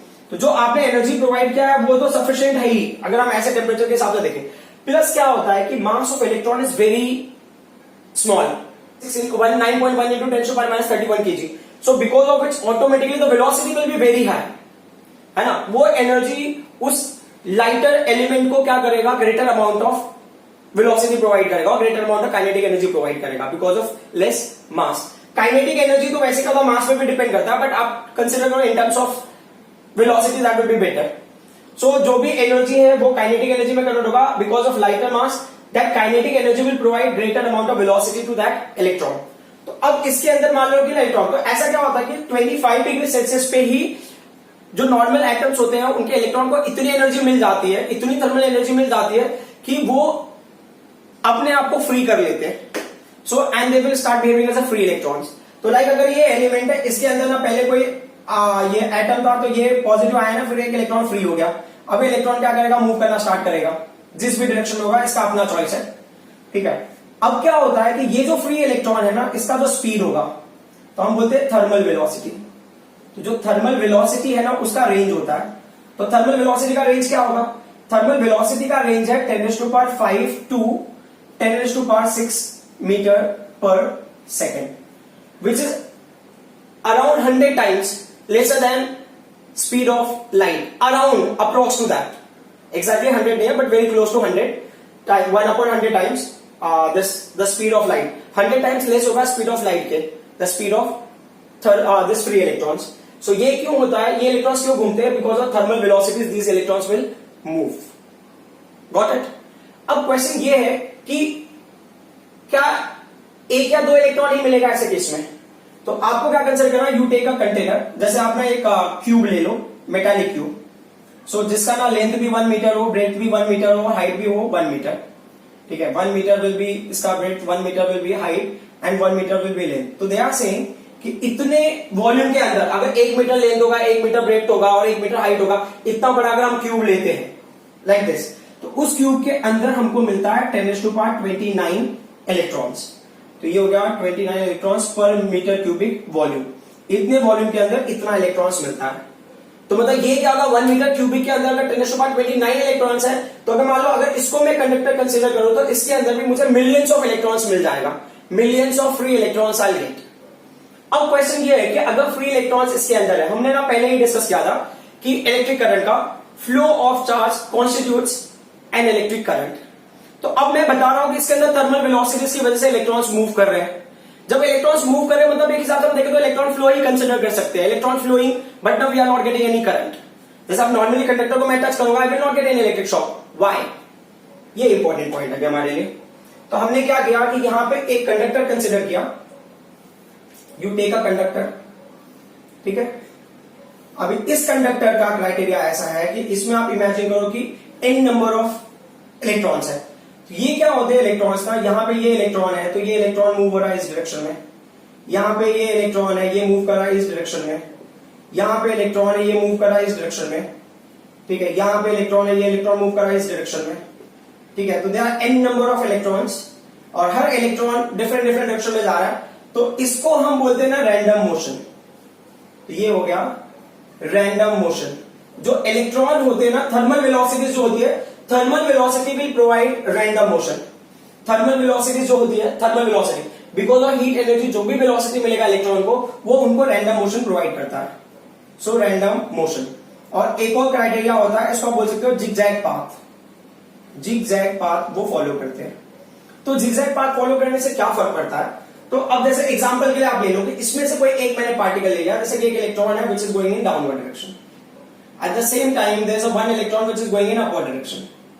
तो जो डाउनवर्ड डायरेक्शन जा रहा है उसका वेलोसिटी है u1 वेक्टर, जो अपवर्ड जा रहा है उसका वेलोसिटी है u2 वेक्टर। तो जो डाउनवर्ड जा रहा है उसको आप नेगेटिव ले लो, जो अपवर्ड जा रहा है वो पॉजिटिव ले लो। तो अगर मान लो u1 u2 का मैग्नीट्यूड सेम होगा, अगर u1 और u2 का मैग्नीट्यूड सेम होगा तो जो रिजल्टेंट होगा वेलोसिटी उसकी वैल्यू क्या हो जाएगी? जीरो हो जाएगी, because of these two cancel करके जीरो हो जाएगा। तो ये पूरा सिस्टम ना नेचुरली ऐसे एडजस्टेड होता है कि ये रैंडम मोशन ऐसा होता है कि each and every thermal velocities will be cancelled by each and every other thermal velocity of that conductor। जो एवरेज वेलोसिटी होगा थर्मल वेलोसिटी का वो फाइनली क्या हो जाएगा? जीरो हो जाएगा। तो यहां पे क्या होगा? Average thermal velocity, so average thermal velocity, so जो एवरेज थर्मल वेलोसिटी उसको मैंने लिया u बार। ये क्या होगा? फर्स्ट इलेक्ट्रॉन का u1 होगा, सेकेंड इलेक्ट्रॉन का u2 वेक्टर होगा, then there are n number of un vector हो गया, ठीक है। अब क्या होगा? इसको हमने डिवाइड कर दिया n से, तो फाइनली ये वैल्यू क्या हो जाएगी? Equal to zero. So average thermal velocity zero है। तो हमको ना क्या होता है कि कंडक्टर के बाहर कोई इलेक्ट्रॉन फ्लो दिख ही नहीं रहा है, जो कुछ भी कंडक्टर के अंदर ही कन्फाइंड है। तो हमको इलेक्ट्रिक करंट तब फील होगा जब इलेक्ट्रॉन उसके बाहर निकलेगा, when there is a velocity. Flow तब होगा ना when it will gain velocity. So average velocity zero, so there is no velocity of electron, so there is no flow overall. अगर हम बाहर से देख रहे हैं इसको, if I observing from outside, मैंने यहां टच किया हुआ है, तो ये तो तब होगा ना कि जब यहां से चार्ज फ्लो होके मेरे बॉडी से पास होके बाहर जा रहा है या कंडक्टर के अंदर जा रहा होगा।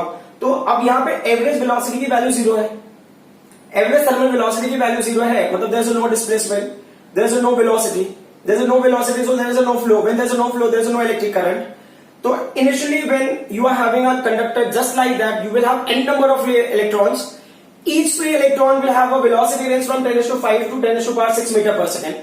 They are in motion, but overall thermal velocity जो होगा, average thermal velocity, that will be zero because of random motion of electrons due to thermal energies. And then they will cancel each other and finally value zero हो गया तो there is no current. अब question ये है कि हमें current obtain कैसे करना है। तो जब आपको करंट ऑब्टेन करना है तो आपको क्या करना पड़ेगा? एक्सटर्नल इलेक्ट्रिक फील्ड अप्लाई करना पड़ेगा, so that they get specific direction. अब जो टॉपिक है वो है ड्रिफ्ट वेलोसिटी, बहुत ही इंपॉर्टेंट टॉपिक है। उसको अंडरस्टैंड करने से पहले तो ड्रिफ्ट वेलोसिटी के जो डायग्राम है वो हम देख लेते हैं, फिर उसके बाद हम उस डायग्राम को फोकस करेंगे क्योंकि वहां से हमें यहां पे आना है। सो कंडीशन क्या है कि पॉजिटिव टर्मिनल है पावर सप्लाई का, नेगेटिव टर्मिनल है पावर सप्लाई का, ये आपने इस कंडक्टर को अप्लाई किया हुआ है। सो बिकॉज ऑफ इट्स ये जो पर्टिकुलर एंड है ना, जैसा हमने किया था वो कैपेसिटेंस वाले में, रिजल्टेंट कैपेसिटर इक्विवेलेंट कैपेसिटेंस दिखाने के लिए, तो यहां तक वायर हमारे पोटेंशियल ड्रॉप हम जीरो इमेजिन करते हैं। तो यहां पे आपको मिला है पोटेंशियल पॉजिटिव और यहां पे मिलेगा आपको नेगेटिव पोटेंशियल, ठीक है। ये पॉजिटिव साइड में तो positive potential, negative potential.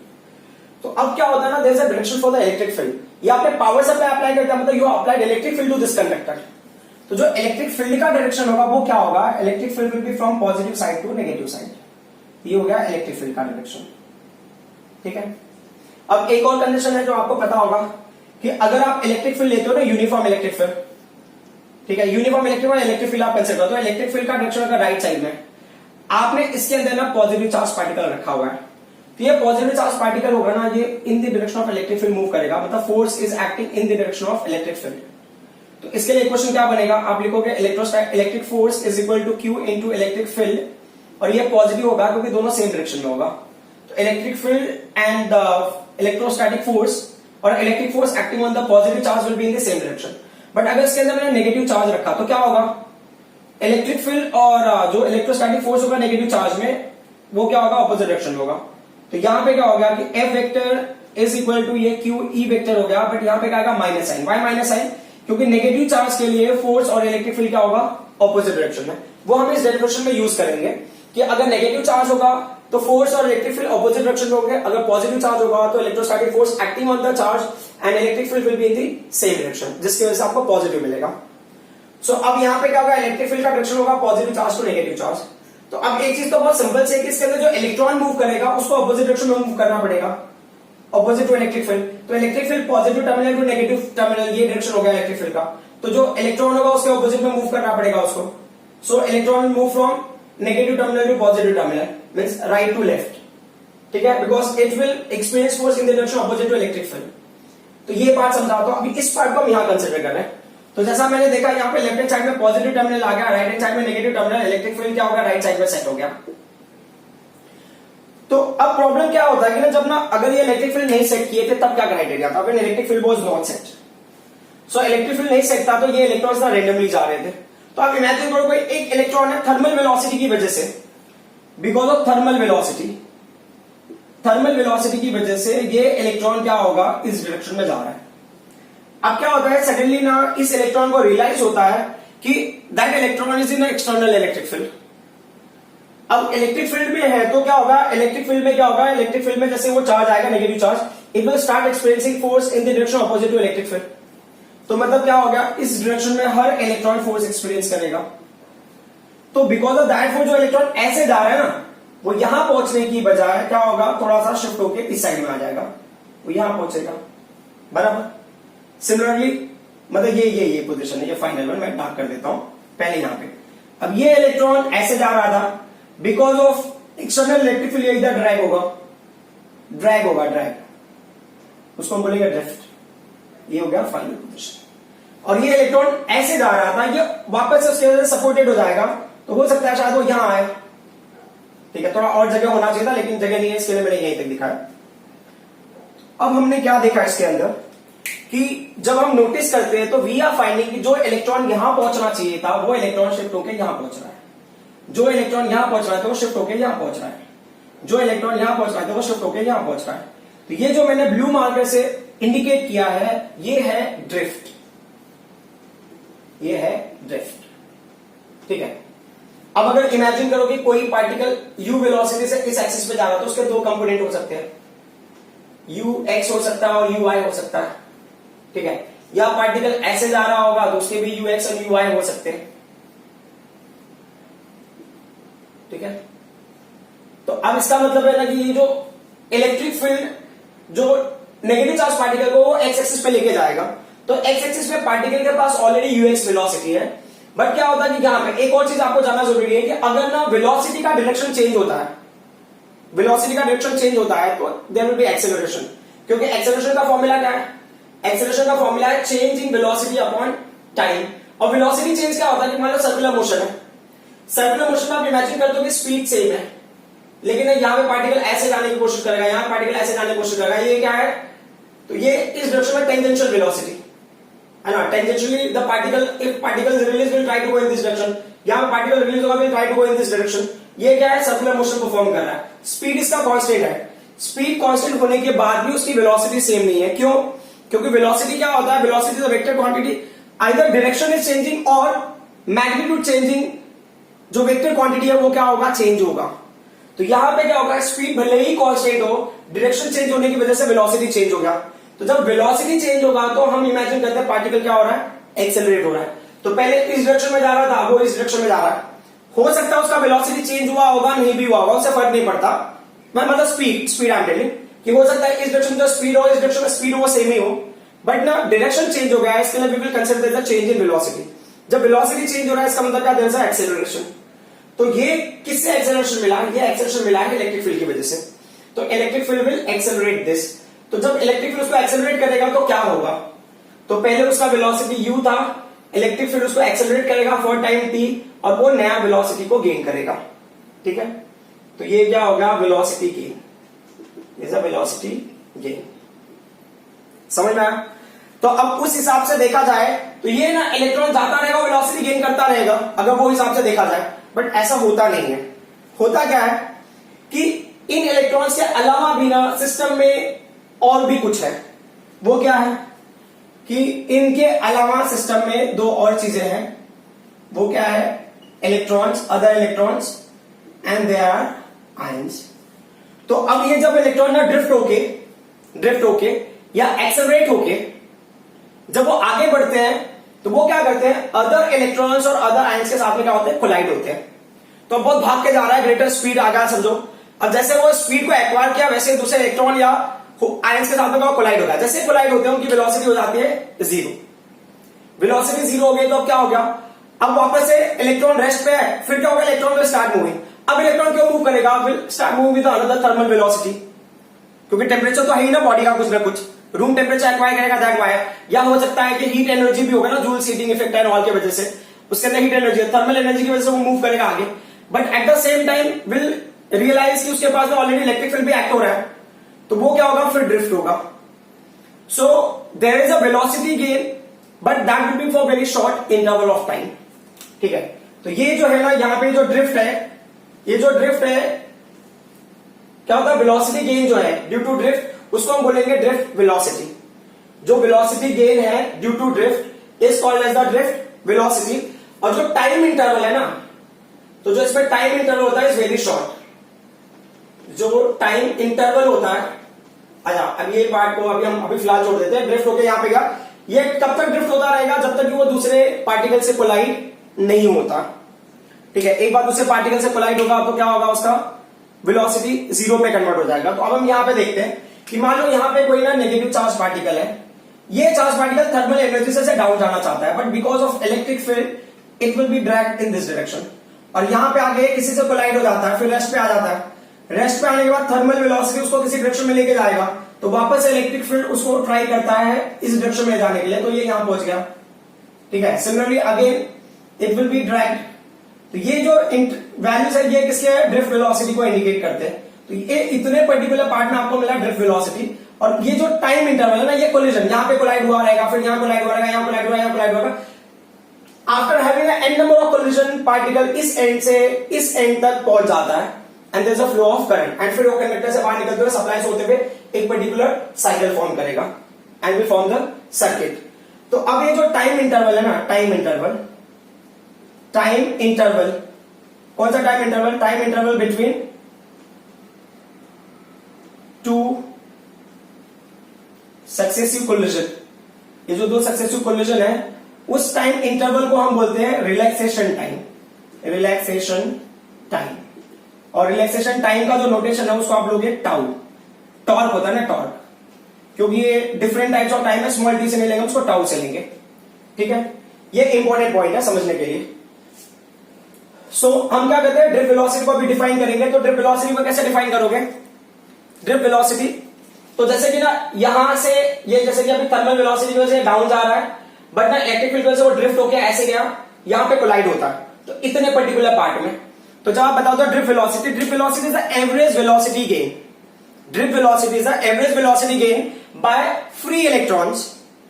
Drift velocity is the average velocity gain by free electrons of conductor due to drift in the opposite direction to applied external electric field. External electric field इस direction में, ये electric field के opposite direction में क्या करेगा, थोड़ा सा drift experience करेगा। उस ड्रिफ्ट को ही, अच्छा एक्चुअल तो मैंने ओवरऑल टाइप में ले लिया है। जो ड्रिफ्ट है ना यहाँ पे दिख रहा है आपको, ये ड्रिफ्ट सिर्फ और सिर्फ स्ट्रेट लाइन में ऐसे एक्ट हो रहा है। ठीक है, बट ये मैं ओवरऑल पैटर्न में बता रहा हूं कि हो सकता है पार्टिकल ऐसे कोलाइड होते होते जाए। समझ में, मे बी ये पार्टिकल यहां जा रहा था तो ये ड्रिफ्ट एक्स एक्सिस पे ऐसे होगा in direction opposite to electric field, और ये पार्टिकल इधर जाना चाहता था, वो ऐसे ड्रिफ्ट हुआ रहेगा। तो ड्रिफ्ट होगा ना, वो होगा exactly opposite to electric field. अब ये इंक्लाइन जा रहा है, ये इंक्लाइन नहीं लेना आपको, ऑपोजिट टू इलेक्ट्रिक फील्ड, मतलब ये ऐसे जा रहा था पार्टिकल, वो ड्रिफ्ट होकर यहां पे आएगा, तो ये हो गया ड्रिफ्ट वेलोसिटी, ये है velocity gain. Don't take this line, ठीक है, क्योंकि डायग्राम में हम नहीं निकाले, वो समझने के हिसाब से। तो मैं एक बार फिर से रिपीट कर देता हूं, drift velocity. Drift velocity is the average velocity gain by free electrons of conductor due to drift in the direction opposite to external electric field. अब दूसरा पॉइंट है रिलैक्सेशन टाइम। रिलैक्सेशन टाइम क्या होता है? Relaxation time is the time interval between two successive collision. Time interval between two successive collision of an electron with, अब वो किसके साथ में कोलाइड हो सकता है, मतलब यहां से कोलाइड होगा, यहां कोलाइड होगा, तो ये रिलैक्सेशन टाइम। ये रिलैक्सेशन टाइम किसके कोलिजन का? तो दिस इलेक्ट्रॉन में कोलाइड विद अदर इलेक्ट्रॉन और विद आयंस। इट में कोलाइड विद अदर इलेक्ट्रॉन्स और में कोलाइड विद, हम डेरिवेशन में फोकस करेंगे। आई होप डेफिनेशन और आपको क्लियर हो गया रहेगा, है ना। अब इन चीजों की रिक्वायरमेंट नहीं है, बस आप देख लेना कि इलेक्ट्रिक फील्ड जो होता है नेगेटिव चार्ज पे होगा ना ऑपोजिट डायरेक्शन में। ऑपोजिट चार्ज में जो इलेक्ट्रिक फोर्स होता है, इलेक्ट्रिक फील्ड होता है, वो क्या होता है? ऑपोजिट डायरेक्शन में होंगे। नेगेटिव चार्ज के लिए, नेगेटिव चार्ज के लिए electric field and electric force opposite direction में होते हैं। That thing you need to know. Fine. ये रिलैक्सेशन टाइम का ये फ्रेम भी आप हटा दो। यहां पे मैं टाइम इंटरवल को स्मॉल टी ले लेता हूं। स्मॉल टी मतलब टाउ ले लिया मैंने। तो अब यहां मेंशन करोगे in absence of external electric field, in absence of external electric field. आपने बाहर से कोई इलेक्ट्रिक फील्ड अप्लाई नहीं किया है, तो क्या होगा? जो एवरेज थर्मल वेलोसिटी था उसकी वैल्यू क्या हो जाएगी? 0 हो जाएगी। तो जो u बार का वैल्यू है that is u1 vector plus u2 vector up to what nth particle, जो उसकी एवरेज वैल्यू है वो हो जाएगा 0। ठीक है, इसको ले लो क्वेश्चन नंबर 1। अब आपने क्या किया? एक्सटर्नल इलेक्ट्रिक फील्ड अप्लाई कर दिया।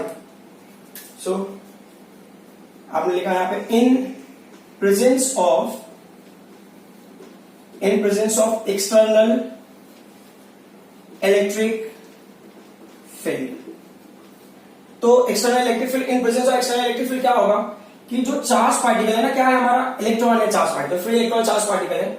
वो जब इलेक्ट्रिक फील्ड ई वेक्टर के अंदर रखेंगे तो क्या होगा? वो इलेक्ट्रोस्टैटिक फोर्स एक्सपीरियंस करेगा।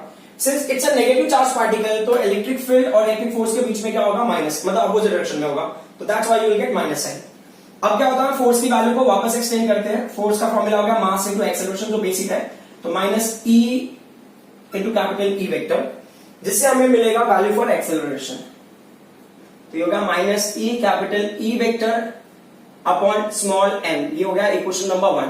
ये वो एक्सेलरेशन है जो हेल्प करता है इलेक्ट्रॉन्स को ड्रिफ्ट होने के लिए in the direction opposite to applied electric field. So अगर थर्मल वेलोसिटी की वजह से इलेक्ट्रॉन इधर जा रहा है तो ये एक्सेलरेशन की वजह से वो ड्रिफ्ट होके कहीं और पे शिफ्ट होता है। तो ये जो वेलोसिटी गेन है because of this acceleration it happens. तो अब आप इमेजिन करते हो कि लेट जो v1 होगा ना, ये होगा final velocity gain for particle 1। तो पार्टिकल 1 का जो इनिशियल वेलोसिटी है u1 है, उस पर एक्सेलरेशन a वेक्टर एक्ट हो रहा है। अब जो रिलैक्सेशन टाइम है ना, वो डिपेंड करता है द कोलिजन का जो टाइम इंटरवल है। कि मतलब हो सकता है ना कि जैसे कि अभी मान लो कि थर्मल वेलोसिटीज मिली किसी पार्टिकल को और सडनली उसको रियलाइज हुआ कि there is external electric field also acting. तो जैसे रियलाइज हुआ वो क्या होगा? इस डायरेक्शन में ड्रैग होगा या ड्रिफ्ट होगा। जैसे वो ड्रिफ्ट होकर थोड़ा सा वेलोसिटी गेन किया, वहां पे दूसरे इलेक्ट्रॉन से या आयन से कोलाइड हो गया। अब वो जो दूसरा इलेक्ट्रॉन और आयन है वो कितने दूर सिचुएटेड है वो इंपॉर्टेंट है। हो सकता है शायद जैसे उसने वेलोसिटी गेन करना स्टार्ट किया वैसे ही कोलाइड हो जाए, या थोड़ा सा टाइम मिला हो। तो रिलैक्सेशन टाइम होगा हर पार्टिकल के अलग अलग होगा। तो यहां पे इसके लिए रिलैक्सेशन टाइम होगा टाउ 1। मान लो अगर मैंने सेकंड पार्टिकल ले लिया v2 वेक्टर, तो उसके लिए क्या होगा? u2 वेक्टर प्लस क्या होगा? a vector and tau 2। Similarly you will take for the nth particle. n particle का जो वेलोसिटी गेन होगा vn vector, that is what un vector. Initial velocity उसका ये रहा होगा, फिर a उसका एक्सेलरेशन होगा एंड टाउ n। ठीक है, अब क्या होता है? जो ड्रिफ्ट वेलोसिटी होता है that's a average velocity gain. अभी आपको एवरेज ड्रिफ्ट वेलोसिटी लेना, तो एवरेज ड्रिफ्ट वेलोसिटी जो होगा, अभी हम यहां ले लें एवरेज ड्रिफ्ट वेलोसिटी। तो जो वेलोसिटी गेन है इंडिविजुअल पार्टिकल्स का, उनका एवरेज ले लो। तो ये हो गया एवरेज ड्रिफ्ट वेलोसिटी। तो ये फर्स्ट पार्टिकल का जो ड्रिफ्ट वेलोसिटी होगा गेन, सेकंड पार्टिकल का ड्रिफ्ट वेलोसिटी गेन, ठीक है। जो nth पार्टिकल का जो वेलोसिटी गेन होगा due to drift upon what n। अब उनकी वैल्यूज रख देते हैं। तो वैल्यूज रखोगे तो क्या होगा?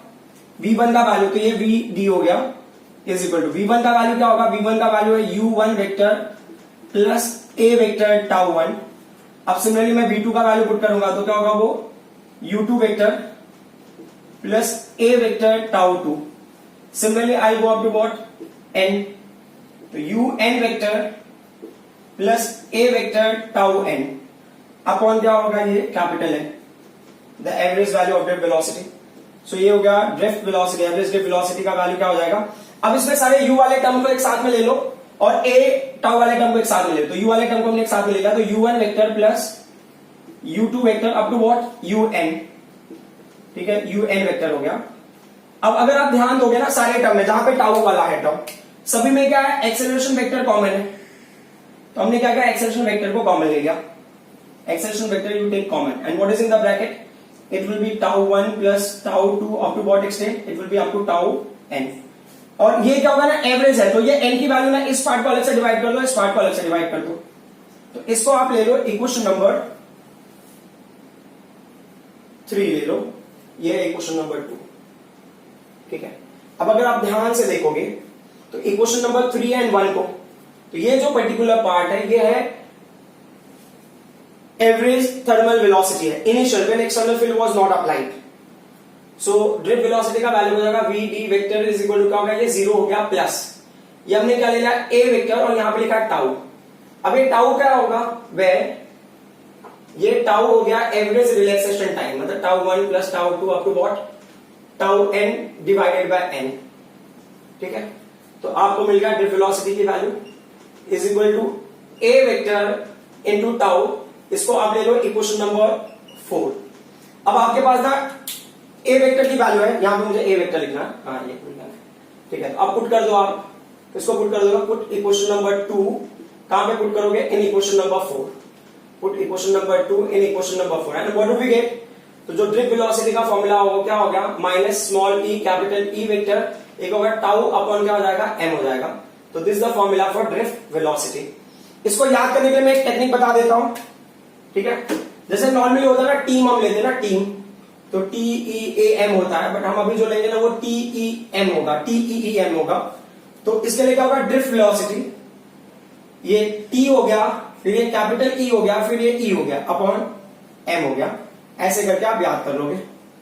यहां पे जो नेगेटिव साइन है ये जस्ट ये इंडिकेट करता है कि जो ड्रिफ्ट वेलोसिटी होता है that is gain in the direction opposite to applied external electric field. External electric field अगर राइट में जा रहा है तो जो ड्रिफ्ट वेलोसिटी गेन होगा वो किधर होगा, लेफ्ट हैंड साइड डायरेक्शन में गेन होगा, that's why you are gaining minus side. Otherwise जब हम फर्दर कोई न्यूमेरिकल वगैरह करेंगे या कोई डेरिवेशन करेंगे तो हमें ये फॉर्मूला लेना है instead of taking that formula in terms of minus. अब हमें रिलेशन डिराइव करना है, relation between current and drift velocity. तो ये डायग्राम ना पहले वाला ही डायग्राम मैंने लिया हुआ है, पर थोड़ा सा मॉडिफिकेशन है। लाइक ये कंडक्टर है जिसका लेंथ हमने L ले लिया, क्रॉस सेक्शन एरिया जो उसका एरिया क्रॉस सेक्शन वो A ले लिया हमने। ये पॉजिटिव टर्मिनल या नेगेटिव टर्मिनल होगा, बट इसको मैं थोड़ा सा अलग तरीके से भी मैं समझना चाहता हूं, दैट इज कि अगर इसके बाद V पोटेंशियल होगा तो ये पॉजिटिव एंड पे V होगा, नेगेटिव एंड पे 0 होगा। जैसा हमने डिस्कस किया था कि ये पर्टिकुलर वायर में पोटेंशियल ड्रॉप नहीं होता है, तो यहाँ पे जो पोटेंशियल एक्सपीरियंस होगा वो V होगा, यहाँ पे जो पोटेंशियल एक्सपीरियंस होगा वो क्या होगा, 0 होगा, कंडक्टर के बिफोर एंड आफ्टर। सो अगर मैं इलेक्ट्रिक फील्ड को देख रहा हूं तो जैसे आप इलेक्ट्रिक फील्ड में ना राइट साइड में जा रहे हो तो electric field is going on right hand side, तो लेंथ क्या हो रहा है, इंक्रीज हो रहा है, इलेक्ट्रिक फील्ड भी आपका उस डायरेक्शन में जा रहा है, बट पोटेंशियल क्या होगा आपका, वो डिक्रीज होगा। तो as you can see in this case this formula you must have seen in first chapter, second chapter में इस कॉन्सेप्ट को कई बार यूज किया हुआ है कि electric field is directed in the direction of decreasing potential। जिस डायरेक्शन में इलेक्ट्रिक फील्ड जा रहा है उस डायरेक्शन में पोटेंशियल क्या होगा, डिक्रीज होगा। यहाँ पे भी सेम कंडीशन है, इलेक्ट्रिक फील्ड जिस डायरेक्शन में जा रहा है वहां पे क्या होगा, पोटेंशियल डिक्रीज होगा, बट वहां पे हम dr लेते हैं, बट यहाँ हम क्या लेंगे, L लेंगे। तो ये फॉर्मूले को हम थोड़ा सा चेंज कर देते हैं कि यहाँ पे जो पोटेंशियल V होगा due to increase in length क्या होगा, डिक्रीज होता रहेगा। तो electric field is in the direction of decreasing potential with respect to length, you can say. तो यहाँ पे माइनस साइन इंडिकेट करने की जरूरत नहीं है, माइनस साइन का बस यही होता है कि वो डिक्रीज हो रहा है। तो अभी हम समझ लें कि यहाँ पे क्या होगा, जैसे जैसे लेंथ इंक्रीज होगा वैसे वैसे क्या होगा, पोटेंशियल डिक्रीज होता रहेगा इन the direction of applied electric field. तो इलेक्ट्रिक फील्ड का ये फॉर्मूला हमारे लिए इंपॉर्टेंट है, बट अभी हम यूज नहीं करेंगे, हम बाद में देख लेते हैं। सो अब दूसरा जो पार्ट है इसमें वो क्या है कि जो हमने लिया है volume is equal to area into length, volume is equal to area into length. तो ये जनरल फॉर्मूला है, जैसे ना अगर आपने लिया है ना क्यूब लिया हुआ है, क्यूब का वॉल्यूम, तो क्यूब का volume L into H into B ले लेता है, एल बी एच ना, एल बी एच कैसे भी कोई फर्क नहीं, सो सॉरी चलेगा, एल बी एच ही ले लो। तो लेंथ इंटू ब्रेथ क्या होगा, एरिया होगा, and height is similar to length. अगर मैं ना क्यूब लेता हूं तो L into L into L, तो ये क्या होगा, एरिया स्क्वायर हो गया, और ये क्या है, area, L into B area of rectangle हो गया, और ये लेंथ हो गया। तो कोई भी एरिया इंटू लेंथ आपको मिला वो वॉल्यूम दिया, ये भी है एरिया, एरिया इंटू लेंथ, ये स्क्वायर का एरिया हो गया। सिमिलरली अगर मैंने सिलेंडर लिया है तो पाई आर स्क्वायर एल, तो ये सिलेंडर का एरिया होगा, उसका लेंथ ले लेंगे तो हमें सिलेंडर का वॉल्यूम मिल जाएगा। Got it. सो ये इंपॉर्टेंट टर्म है, कब यूज करना है, कैसे यूज करना है, हम देखेंगे। तो हमें ना करंट ऑब्टेन करना है, तो करंट का जो जनरल फॉर्मूला है वो हमने क्या समझा है कि जो करंट है वो होता है Q अपॉन T, ये इक्वेशन नंबर 1। तो अब हमें निकालना है total charge and time taken. तो हम ना सिर्फ इतने फ्रेम को ले रहे हैं, लेंथ L को, तो चार्ज को यहां से यहां तक मूव करने में कितना टाइम जाएगा, ठीक है, और यहां से यहां तक कितना चार्ज होगा। तो ये चार्ज ना लेफ्ट हैंड साइड डायरेक्शन में मूव होगा, क्यों, क्योंकि नेगेटिव चार्ज पार्टिकल है, तो वो क्या होगा, मूव करेगा in the direction opposite to electric field. वो ड्रिफ्ट एंड ऑल के साथ में उसकी जरूरत नहीं है, बस हमें समझना है कि negative charge particle going on left. ये पहला पॉइंट हो गया। तो पहले पॉइंट में आपने डिस्कस कर लिया कि चार्ज अपॉन टाइम हो गया। अब उससे पहले क्या करना है, आपको बताना है कि इसके अंदर जो वॉल्यूम है, टोटल वॉल्यूम लेने के बजाय आप इतना 1 यूनिट ऑफ वॉल्यूम ले लो। सो 1 यूनिट ऑफ वॉल्यूम मतलब ना, instead of finding n number of objects cost, आप पहले a कॉस्ट का ऑब्जेक्ट निकालो। तो जैसे v वॉल्यूम है, उसमें उसकी बजाय हम क्या करेंगे, 1 वॉल्यूम का भी वैल्यू निकालेंगे। तो हमने लिखा यहां पे let small n be number of electrons, number of electrons, कहां पे ये इलेक्ट्रॉन्स होगा, इन 1 यूनिट क्यूबिक वॉल्यूम। ये कोई वॉल्यूम होगा, कोई यूनिट होगा, सेंटीमीटर क्यूब होगा, मीटर क्यूब होगा, डिपेंड ऑन जैसा होगा कंडक्टर का। And capital N be number of electrons in कितने के अंदर, v यूनिट क्यूबिक वॉल्यूम। इस क्राइटेरिया से मुझे समझ में आ रहा है कि small n number of electron आपको मिलेगा 1 क्यूबिक वॉल्यूम में, और capital n number of electron मिलेगा आपको v यूनिट क्यूबिक वॉल्यूम में। अब यूनिटरी मेथड फॉलो करो, cross multiplication. So capital n into 1 is equal to small n into v। तो फाइनली हमें क्या मिलेगा, ये value, this value will get it as capital N is equal to small n into v। But अब अगर बहुत deeply notice करोगे तो यूल फाइंड आउट कि वॉल्यूम का वैल्यू क्या है, एरिया इंटू लेंथ। तो ये हो गया a इंटू l, ठीक है। सो इसको ले लो आप इक्वेशन नंबर 1। सो ये टोटल नंबर ऑफ इलेक्ट्रॉन्स हो गए जो प्रेजेंट है इस वॉल्यूम के अंदर। अब इसको हम अगले पॉइंट पे लेते हैं। सो अगले पॉइंट पे क्राइटेरिया क्या होगा, टोटल चार्ज। तो टोटल चार्ज क्या होता है, सो टोटल चार्ज अगर आप फाइंड आउट कर रहे हो तो टोटल चार्ज को हमने लिया है क्यू नोटेशन। टोटल चार्ज होगा total number of particle into total number of electron into charge of one electron. तो टोटल कितने इलेक्ट्रॉन्स उसके अंदर प्रेजेंट, तो स्मॉल एन ए एल। तो अगर आप ये क्यू का वैल्यू ले रहे हो तो small N A L E. तो इसके लिए एक टेक्निक है। टेक्निक क्या है, अगर आप बहुत ध्यान से देखोगे, है ना, तो यहां पे क्या होगा, ये क्या दिख रहा है, क्यू ना ले, और क्यों लेना भी लिख सकते हो, ठीक है ना, क्यों लेना, वैसे करके आप याद कर लेना। ये हो गया आपका इक्वेशन नंबर 2, ठीक है। आपको क्यू की वैल्यू मिल गई, इक्वेशन 1 वहां का आप ले आए, इसको लेने की जरूरत नहीं है, ये आप डायरेक्टली कंसिडर कर लेना। अब हम आ जाते हैं टाइम पे। तो टाइम वाली वैल्यू क्या है, इस वैल्यू को हम बाद में यूज करेंगे, तो इलेक्ट्रिक फील्ड वाला है। सो टाइम का फॉर्मूला क्या होता है, टाइम इज इक्वल टू क्या होगा, डिस्टेंस अपॉन होगा स्पीड। तो अब यहां पे क्या होगा ना, टाइम की वैल्यू हमने टी लिया और डिस्टेंस क्या होगा यहाँ पे, ये पूरा एल डिस्टेंस ट्रेवल करा, बट कौन से वेलोसिटी से ट्रेवल करा, ड्रिफ्ट स्पीड से या ड्रिफ्ट वेलोसिटी से, ठीक है। अब इस वैल्यू को हमने ले लिया इक्वेशन नंबर 3। अब आप पुट करो, किसको पुट करोगे, इक्वेशन नंबर 2 को एंड 3 को, 2 एंड 3 को पुट करोगे, कौन से इक्वेशन में पुट करोगे, इन इक्वेशन नंबर, ये यहां पे 1, in equation number 1, and what do we get, so I is equal to Q का वैल्यू क्या, क्यू लेना, क्यू ना ले अपॉन एक होगा L upon V substitute D. यहां पे एल और एल कैंसिल हो जाएगा, ड्रिफ्ट वेलोसिटी ऊपर आ जाएगा, तो क्या होगा, एन हो गया, ए हो गया, ई हो गया, वी सब्स्टिट्यूट डी। तो अब इसको याद करने के लिए मैं इसको उस पैटर्न में लिख देता हूं जो हमें हेल्प करेगा याद करने के लिए। तो आई इज इक्वल टू क्या होगा, ए हो गया, N E V substitute D. तो उसको याद करने के लिए क्या लिख लेंगे हम लोग, अ न्यूली वेड। तो देख लो एक बार टेक्निक के हिसाब से, आई इज इक्वल टू अ, ये हो गया न्यूली, ये हो गया वेट, ठीक है। तो ये हो गया relation between current and drift velocity. I have given heading for the derivation, but before that we'll do one term, current density. So generally होता है ऐसा है कि अगर आप डेंसिटी फाइंड आउट करते हो तो रूल के हिसाब से, लाइक ना अगर हम I am finding mass density, तो mass upon volume, charge density charge upon volume, energy density energy upon volume. But certain criteria में क्या होता है, जहां पे हम वॉल्यूम यूज नहीं करते हैं, तो वहां पे क्या होता है, पैरामीटर चेंज होता है, like mass upon area, then charge upon area, तो वैसे करके. अब अगर हम ना करंट डेंसिटी फाइंड आउट करते हैं, तो करंट डेंसिटी वॉल्यूम पे डिपेंडेंट है, एरिया पे डिपेंडेंट है, वो बहुत इंपॉर्टेंट रोल प्ले करता है. तो जैसे अभी ये कंडक्टर आपने कंसिडर कर लिया, तो कंडक्टर में जो हम ना करंट को जो स्टडी करते हैं, उसके स्ट्रेंथ को या उसके इंटेंसिटी को स्टडी करते हैं, वो हम इस एरिया के बेसिस पे स्टडी करते हैं, किस एरिया से कितना करंट रिलीज हो रहा है. तो करंट डेंसिटी क्या होगा, ये होगा current upon area, current upon area. तो जैसा अभी हमने करंट का फॉर्मूला भी याद किया था, a newly wed, newly wed, wed मतलब ना वेटिंग वाला वेट, ठीक है. अपॉन क्या होगा, ये ए हो गया, where A and A will cancel out, तो it's only newly wait is the current density. अच्छा, इसके लिए ना एक और रिलेशन आप याद कर सकते हो, ऐसे भी कर सकते हो आप, न्यू डी, ये हो गया नी व डी, ऐसे करके भी याद कर सकते हो, नी व D. It's up to you, आपको जैसे भी आपको पैटर्न याद करना है आप वो यूज कर सकते हो. और करंट डेंसिटी में क्या होगा, एरिया से डिवाइड हो जाएगा, तो area will not be there, current density is NEVD, तो नेव डी, और वो होगा नीव डी. करंट इज नीव डी और करंट डेंसिटी इज नेव डी. जो भी टेक्निक आपको यूज करना हो आप यूज कर सकते हो, देयर इज नो इशू. अब हम आ जाते हैं अगले पार्ट पे. क्वेश्चन देखो आप, बहुत सिंपल सा है, आपको अंडरस्टैंड करना है इसमें क्या, कि using relation between current and drift velocity deduce Ohm's law. आपको ओम्स लॉ डिड्यूस करना है, डायरेक्टली ओम्स लॉ डिड्यूस करने के लिए बोला तो भी चलेगा. Got it. तो हम पहले एक क्वेश्चन लिख लेते हैं जो इनका रिलेशन बताएगा. तो जैसा अभी हमने डिस्कस किया है, करंट इज न्यू डी और अ न्यूली वेट, ठीक है. सो अ न्यूली वेट वाला ले लेते हैं, न्यू डी जैसे भी आपको लेना वो हिसाब से ले लो. ये हो गया आपका क्वेश्चन नंबर 1. इसमें कोई क्वांटिटी जिसका फॉर्मूला आपको पता है, तो आप देख सकते हो कि आपको ड्रिफ्ट वेलोसिटी का फॉर्मूला आपको पता है.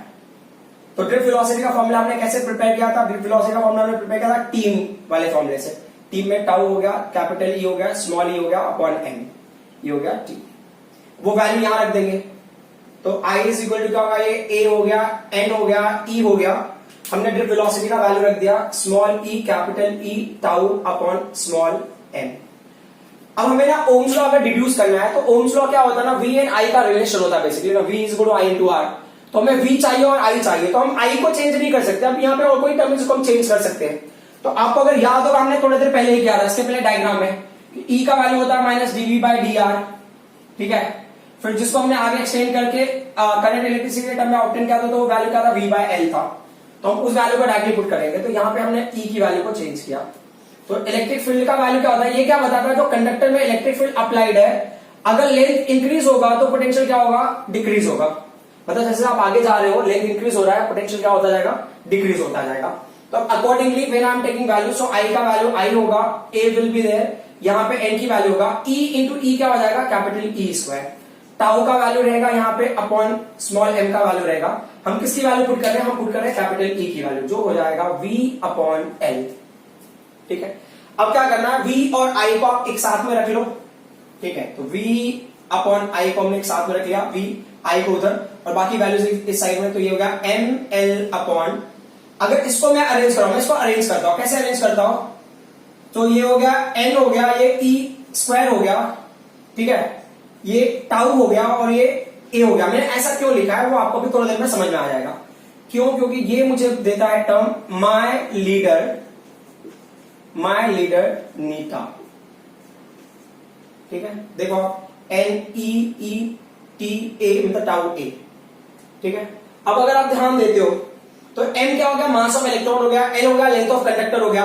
n क्या होता है, n इज, ये हो गया number of electron in 1 metre cubic volume, और दूसरा इसका होता है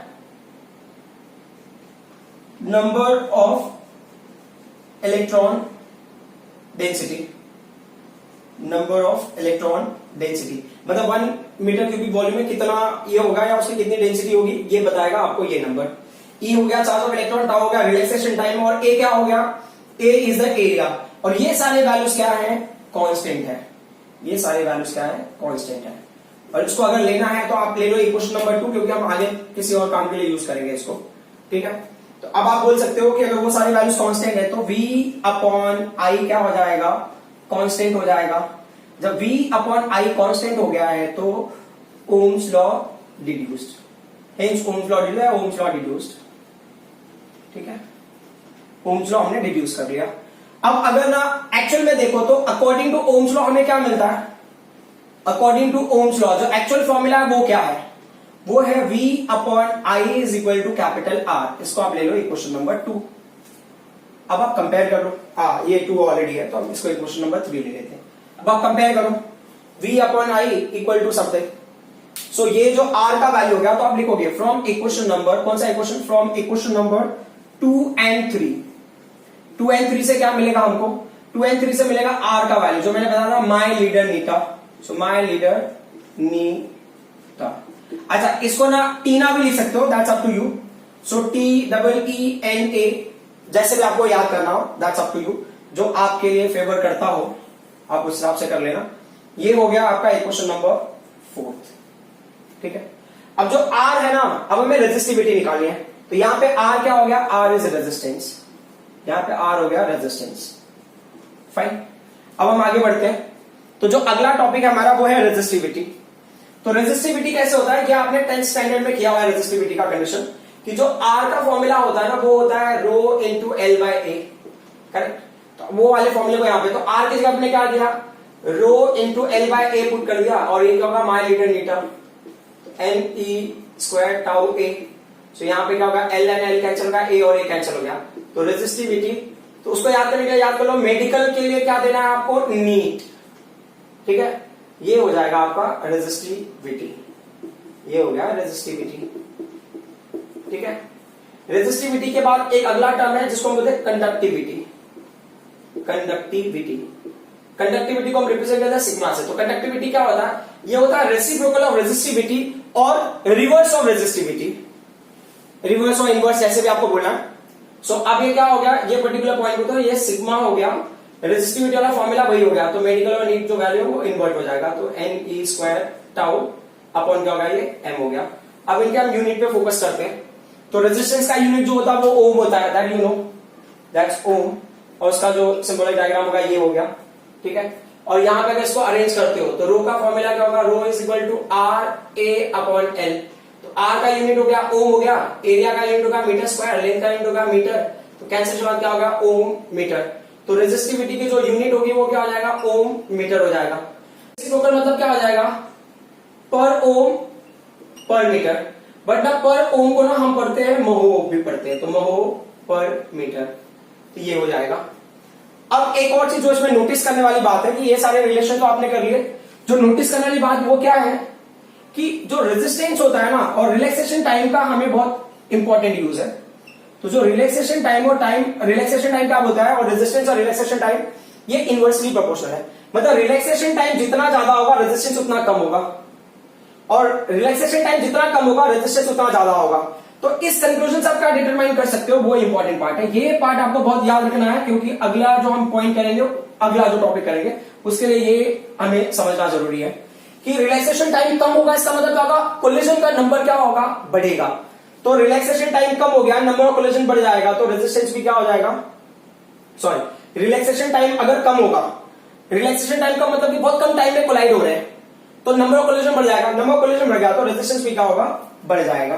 तो यहां पे क्या हो गया, जो रेजिस्टेंस है ना वो किसको डायरेक्टली प्रोपोर्शनल है, वो डायरेक्टली प्रोपोर्शनल है नंबर ऑफ कोलिजन्स को, नंबर ऑफ कोलिजन्स। और जो ये कोलिजन्स है, नंबर ऑफ कोलिजन्स, ये किसको इनवर्सली प्रोपोर्शनल है, किसको इनवर्सली प्रोपोर्शनल है, रिलैक्सेशन टाइम को। जितना कम रिलैक्सेशन टाइम होगा उतना ज्यादा कोलिजन होगा। तो ये पॉइंट को यूज करके हम अगला टॉपिक करेंगे। ओके, सो आई होप कि जितनी भी चीजें हमने कराई वो सारी बातें आपको समझ में आई होगी। हो सकता है शायद ना आज के चैप्टर में थ्योरी थोड़ा ज्यादा था, जितने भी हमने थ्योरी किया वो अंडरस्टैंडिंग के लिए आपके लिए बहुत इंपॉर्टेंट है, क्योंकि हम सडनली कोई टॉपिक इंट्रोड्यूस करेंगे आपको समझ में नहीं आएगा तो देन इट्स नॉट गुड। काफी सारी चीजें जो आपको ना डेरिवेशन में यूज नहीं करना है, बट आपको समझना बहुत जरूरी है, लाइक ना ड्रिफ्ट वेलोसिटी एंड ऑल, जितना हमने डिटेल लिया है। जैसे हमें इतना बताना था ड्रिफ्ट वेलोसिटी में कि इलेक्ट्रॉन के पास इनिशियली होता है थर्मल वेलोसिटी, उसका एवरेज वेलोसिटी 0 होता है, बट उसको हमने एक्सप्लेन करने के लिए काफी सारे एग्जांपल्स लिए। फिर करंट फ्लो कराने के लिए जो हमने लिया था करंट कैरियर्स एंड ऑल, आप वो समझना जरूरी है आपके लिए कि कौन से मटेरियल में क्या क्या करंट कैरियर्स होता है और किस स्टेट में क्या करंट कैरियर होता है। वैसे एग्जाम में वो चीजें इतना ज्यादा आता नहीं है। सो अब जो भी चीजें ये रिवाइज कर लेना, क्योंकि अगली क्लास के लिए आपको इन्हीं चीजों की रिक्वायरमेंट होगी। And please do use techniques, क्योंकि ना ये फॉर्मूले जल्दी याद नहीं होते आप किसी को, तो अगर आपने टेक्निक यूज किया है तो फॉर्मूले याद हो जाएंगे and will be easier to solve numerical and all. Thank you very much.